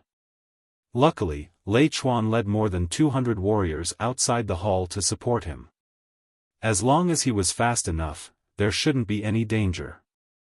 As for whether General Dai Qin's persuasion would succeed, he didn't have any hope. Toljan closed his mouth and it was Dai Qin's turn to speak. He needed to find an excuse for being late, so he said, "Your Majesty, General Kelii is indeed not feeling well. Luckily, I've already asked after him on behalf of your Majesty. Please forgive me for being late." "I see. Everything is right." Hardenbarder nodded without thinking too much. Soon, he asked what he wanted to ask, "Is General Kelii all right? It won't affect our cooperation to deal with the 5 Stars Army, right?" At this moment, Dai Qin had a headache because of this question. Now that the 5-star army had already entered the city, the destruction of Turban was inevitable. The only difference was that fewer soldiers and civilians would die. This was also the reason why he had to make this trip. He wanted to use his own efforts to protect the lives of more soldiers and civilians. Thinking that because of his actions, he might be able to save a lot of people. He gathered his courage and said to Hardenbarder, "Your Majesty, do you think that even if we join forces with the 100,000 Kazakh soldiers, we can really stop the powerful 5-star army?" Just as he was waiting for a definite answer, Dai Qin suddenly said this. Hardenbarder's expression changed again and again. He didn't understand why this important official would say such a thing.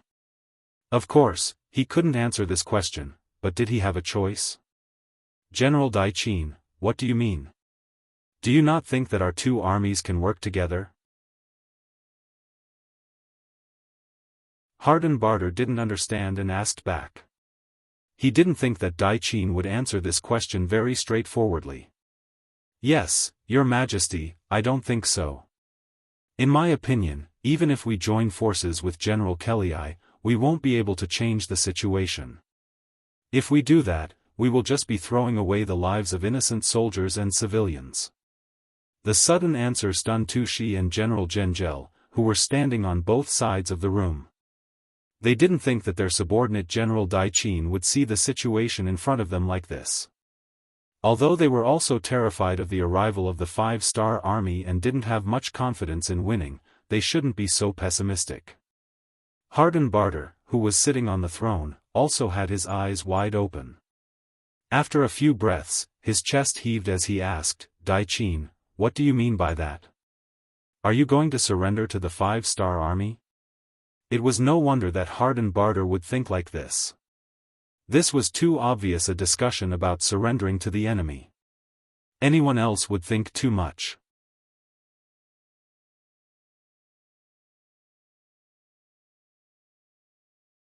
Chapter 1302.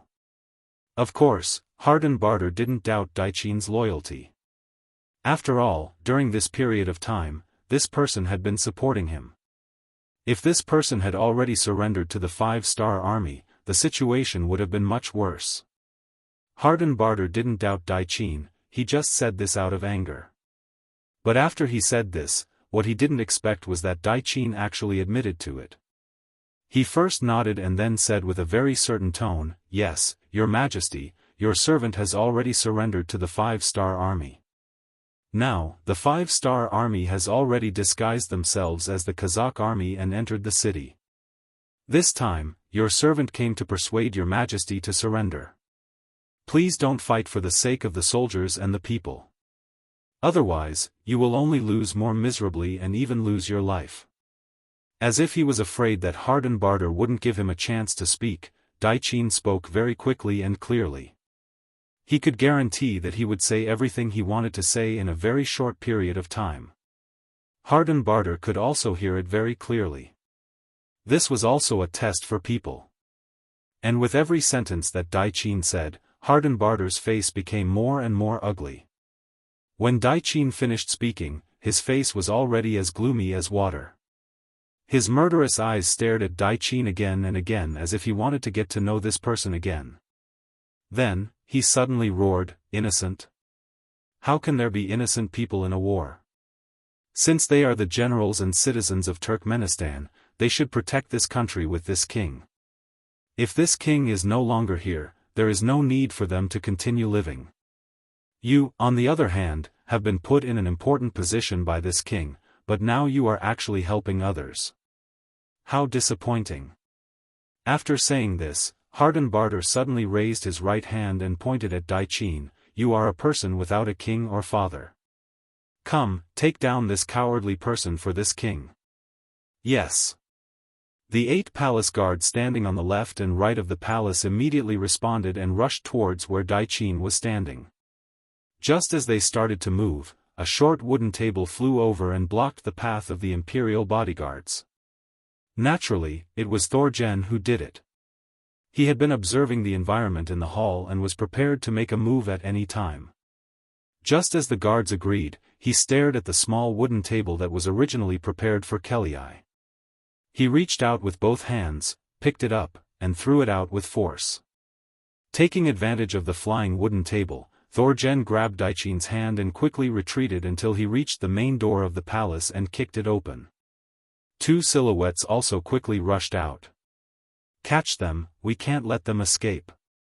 Seeing that Dai Qin and the other person were about to escape, Hardenbarter's eyes turned red as if they were spitting fire. Under his shouts, the 8 palace guards rushed out together. At this moment, Lei Chuan, who was in charge of receiving them from outside the palace, was also prepared. The moment he saw Dai Qin and the other person rush out, he pulled out his sword and slashed towards the palace guard closest to him, who was completely defenseless. As Lei Chuandang made his move, it was like a signal. The dozens of warriors behind him all pulled out their swords and rushed towards different targets. In an instant, blood splashed everywhere and the palace became a mess. "Let's go." Thorjen quickly pulled Dai Qin back to Lei Chuandang's side and took a sword from him, holding it horizontally in front of him as he yelled. Lei Chuandang didn't need Thorjen to say anything to know that they couldn't stay here any longer. Because in his vision, there were already countless guards rushing towards them. He slashed forward with his sword and pushed back a palace guard. At the same time, he shouted to all his subordinates, "Retreat, kill a path of blood. Kill." The dozens of warriors said in unison. Then, they turned around and retreated according to the path they came from. At this moment, not only in the courtyard, but also at the 3 gates of the palace, it was already a mess. Along the way, Lei Chuandang's group had more than 100 brothers at the gates of the top 3 academies. There were exactly 60 people at each intersection. When chaos broke out in the palace, these 180 warriors immediately pulled out their blades and slashed at the palace guards beside them. Taking advantage of the chaos, Lei Chuan and his men charged out of the courtyard and arrived in front of the first gate. They met up with the soldiers of the 5-star army and continued to charge out. With every step they took, someone would fall beside them. With every step they took, there would be a palace guard who would be killed by a blade. What are you waiting for? Hurry up and chase after them. Seeing that Dai Qin still hadn't arrived in front of him, Hardenbarter felt that something was wrong. With a face full of anger, he yelled at Tushi and Zhengzhel who were standing at the 2 sides. Yes. The 2 generals seemed to have just woken up. They replied loudly and prepared to leave. Wait. Hardenbarter's yell caused the 2 to involuntarily stop. What did Dai Qin just say?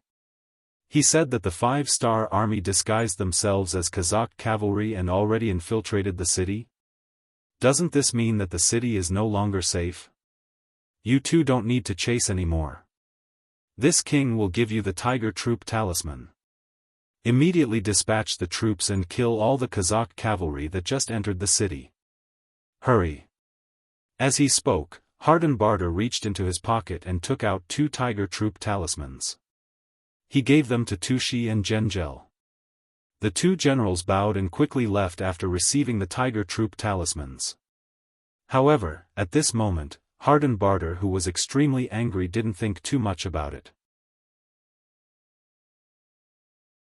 Even if Dai Qin could betray him, were these 2 generals really that trustworthy?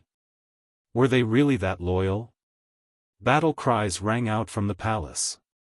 The 5-star army soldiers who were already prepared outside the palace seemed to have heard a signal. They all shouted loudly and then rushed over with swords and spears. They quickly opened the palace gates and received Lei Chuandang and the others. At this time, the Turpan soldiers who received the news gathered more and more troops to protect their king.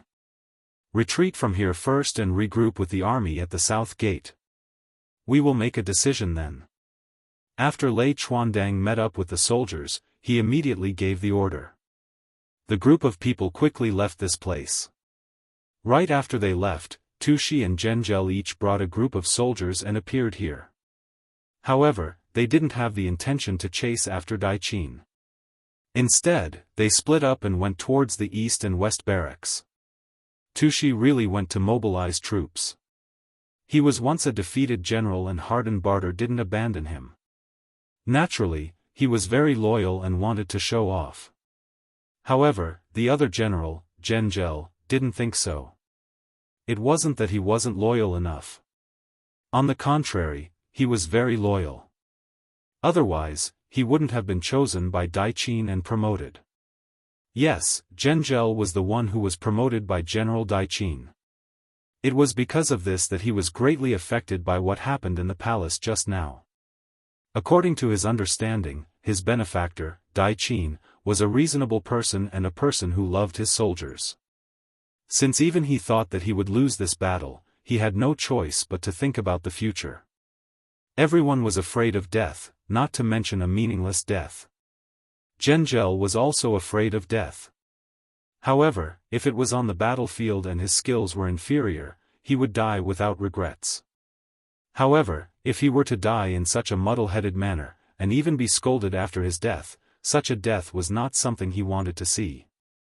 Gejiner's footsteps became slower and slower as he walked towards the east camp. After hurriedly passing through 2 more streets, he suddenly stopped and looked at his most trusted bodyguard beside him and asked, Are you afraid of death?" The soldier was stunned by this question. After a moment of hesitation, he immediately shook his head. "General, I'm not afraid of death." "Good, then I'll give you a mission. Go quickly." Lei Chuandang and his group had already retreated to the south gate under the protection of the 5-star army cavalry. There were soldiers of the new army everywhere. Retreating here also meant that they were safe. Su He saw how embarrassed they were and knew that persuasion wouldn't work. He shook his head and said, "It seems that your mission has failed. Since it's like this, then we can only fight. General Daiqin, this time you have nothing to say." Daiqin's face was red. He wanted to say something, but the matter of persuading the king had already failed. In order to protect him, he had also lost dozens of 5-star army brothers. At this moment, he really didn't know what to say. Sometimes silence was a kind of silent agreement. General Su He nodded. "Good, since it's like this, immediately use the radio to contact the 4th Army Regiment outside the North Gate. Tell them to prepare to bombard the gate and kill our way into the city. When the time comes, we'll kill our way to the north and south." "Yes, sir." After hearing Su He's order, the soldiers immediately responded loudly and turned to leave the tent. At this moment, the tent flap opened and a messenger walked in. He looked at Su He and saluted, then said loudly, "General, there's a Turpan soldier outside the tent. He says he's Genjul's soldier and has important matters to discuss with General Daiqin." "Genjul's soldier, why don't you let him in?" Daiqin said as he looked at Su He with a pleading expression. Su He also wanted to see what this person wanted. He nodded and said, "Okay, let him in." Soon, under the guidance of the messenger, a soldier wearing a Turpan uniform walked into the tent. He first looked around and after seeing General Daiqin, he knelt down and said, "General, our general invites you to his camp. He says he has important matters to discuss."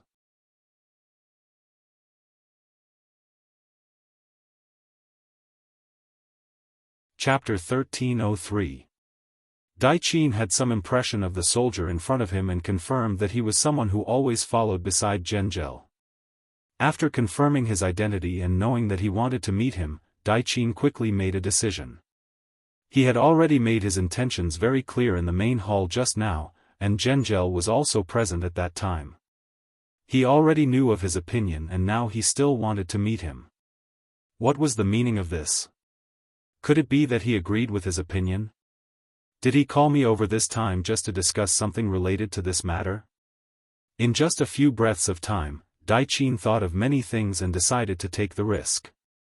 But just as he was about to nod his head, Su He had already answered for him, "No, General Daiqin won't go.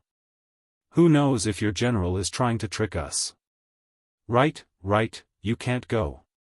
It's too dangerous." Su He's words attracted everyone's agreement. This wasn't to say that everyone was trying to curry favor with him because of his high position, but this was what everyone truly thought. "No. I should go." Just when everyone was disagreeing, Daiqin opened his mouth with a determined look on his face. As if he was afraid that others would misunderstand or disagree, Daiqin explained, "This General Genjel is different from the others. He was personally promoted by me and I know his personality well. He definitely wouldn't do something despicable like lying to others. I think he wants to join us and called me over to discuss something important.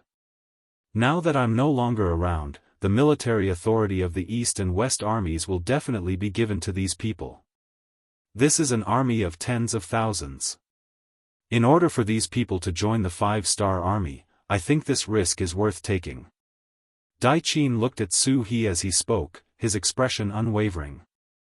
Since he had already decided to stop the war and give more soldiers and civilians a way out, then he had to finish the good deed. Even if he had to die, he wouldn't hesitate. Since he had already taken the risk, he originally didn't want to agree. After all, Dai Qin was still of great use. There were 300,000 civilians and 100,000 soldiers in Furakashi city. It was impossible to kill them all. In the end, to pacify these people, the local general had to do the work. No matter if it was in terms of experience or influence, Dai Qin was the best choice to settle these problems. Once something happened to him, a lot of things would be difficult to do. This was also why Yang Chundong ordered the CIA to spend a lot of effort to control Dai Qin's family. From the looks of it, the effect was excellent. Not only was this person worried about the safety of his family, but he was also worried about the safety of the soldiers and civilians in the city. That was why he agreed to work for him. At this time, if something were to happen, wouldn't all their previous work be for nothing? At the same time, He knew that Dai Qin's words made sense. If Zhengzhou really wanted to surrender, it would be a pity to give up this opportunity. This meant that not only would they not have the cooperation of tens of thousands of soldiers, they would also have to face tens of thousands more enemies. The difference between the two was too great. He was a bit hesitant, but Dai Qin said firmly, "Commander Su, please give me a chance. Based on my understanding of Zhengzhou, even if he doesn't choose to surrender, he won't threaten my safety. Please believe me." Then, okay. Tell everyone to leave. I have something to tell you in private. He finally agreed. Even if she agreed, if Zhengzhou also chose to surrender, she would have to give him some benefits and guarantees. This kind of thing was not suitable to be discussed in public. Instead, it needed to be discussed in private. After about 15 minutes, Dai Qin walked out of the tent and left with the soldier. When he left, he only brought 4 bodyguards with him to protect his own safety. Because if the opponent had any bad intentions, it would be useless no matter how many soldiers he brought. "Commander, what should we do?" Seeing Dai Qin leave, Lei Chuandang and the rest came to He to ask for instructions. "Let's wait for a while." "Oh right, immediately send a message to the 1st Regiment of the 4th Division to not fire the cannons on the city gate. Wait for our news." He decided to believe in Dai Qin this time. Maybe he would bring back some good news. Even if things didn't work out, they had already entered the city and couldn't be kicked out. At most, they would just kill a few people. After Dai Qin followed the soldier to the east camp, he saw Zhengzhou waiting for him at the entrance. When he saw that Dai Qin not only came, but also only brought 4 soldiers with him, Zhengzhou's face revealed a trace of joy. When they came in front of him, he took the initiative to bow. Subordinate greets General. From Zhengzhou's greeting, one could see his attitude. To this, Dai Qin also said emotionally, "General, please rise." "Thank you, General." Zhengzhou immediately stood up and said sincerely, "General, please come into the tent for a chat." "Okay, lead the way." Dai Qin's body had already relaxed. If it was a blessing, it wouldn't be a disaster. If it was a disaster, it couldn't be avoided. Very quickly, the 2 of them entered the tent. When there were only the 2 of them in the tent, Zhengzhou knelt on the ground. "General, I didn't think that you would really come, and only bring 4 soldiers with you. Your trust in me makes me feel ashamed and touched. Quickly get up. Speaking of which, I was the one who promoted you. I think I know you well. Speak, this time you brought me here, do you have something to say?" At this moment, Dai Qin had already made up his mind. If the other party really wanted to harm him, there was no need for him to kneel now. Dai Qin went straight to the point. Zhengzhou, who got up, didn't say anything.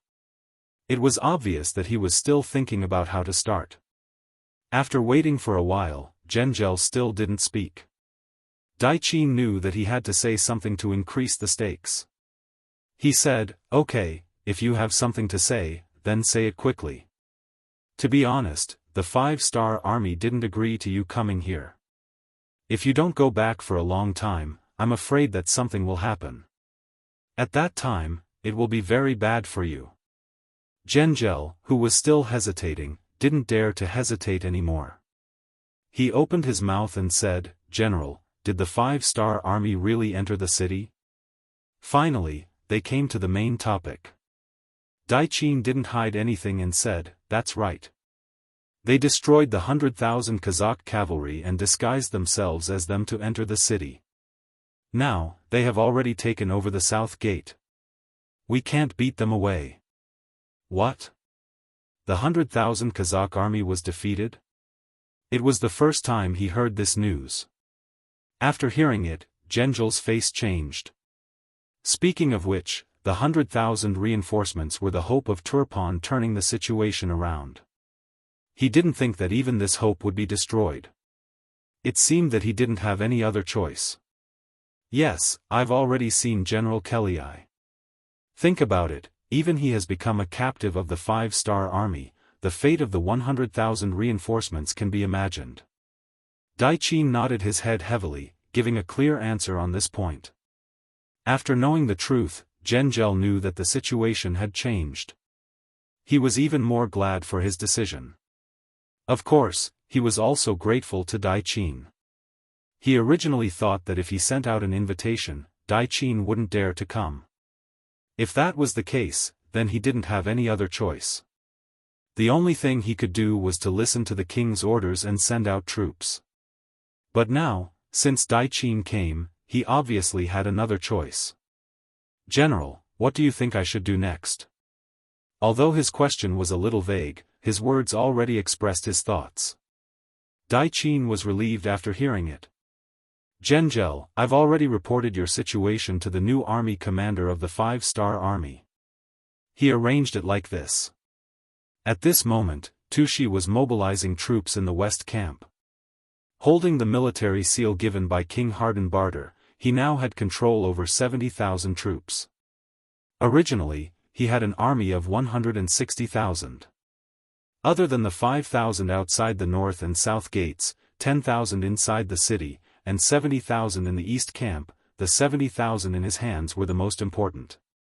When he thought about having such an important military power, General Tushi was very happy. He thought that his chance to show off had come. The opportunity to lose the Battle of Ayla Mountain Pass would also appear. But what he didn't expect was that this happiness didn't last for too long. It was interrupted when a scout entered the tent and reported. "General, the latest news, Jianghu surrendered to the 5-star army and sent people to open the north gate. Right now, the 5-star army outside the north gate has already entered the city. A portion of the cavalry is already charging towards our west camp." The scout knelt on the ground and reported anxiously. General Tushi, who was originally happy and wanted to make a big contribution, heard the news and his expression changed greatly. Jianghu's surrender was tantamount to completely overturning the balance of strength on the battlefield, making it difficult for him to see any hope of victory. Now in Firlai City, the enemy had occupied 3 of the 4 cities. Only his west gate was still in his hands. He absolutely couldn't lose it. He couldn't afford to lose it. Like this, let the soldiers withdraw their forces and guard the gate. Don't worry about other places. If anyone wants to approach the west gate, just shoot them with bows and arrows. Also, immediately mobilize a group of troops. I'm going to the palace to pick up His Majesty and leave here immediately." After quickly making a decision, Tushi took a group of 2,000 elite cavalry and went straight to the palace from the west gate. He found King Hardenbarter, who was still sitting there and waiting for news. Time was of the essence. After Tushi saw King Harden, he knelt on the ground and gave a brief introduction of the situation. Then he said loudly, "Your Majesty, Firlai City is no longer safe. For your Majesty's safety, please follow me out of the city to take refuge." You're tuning in to the Unparalleled SwordWill YouTube channel. Don't forget to subscribe and join us on this journey to catch the most captivating stories.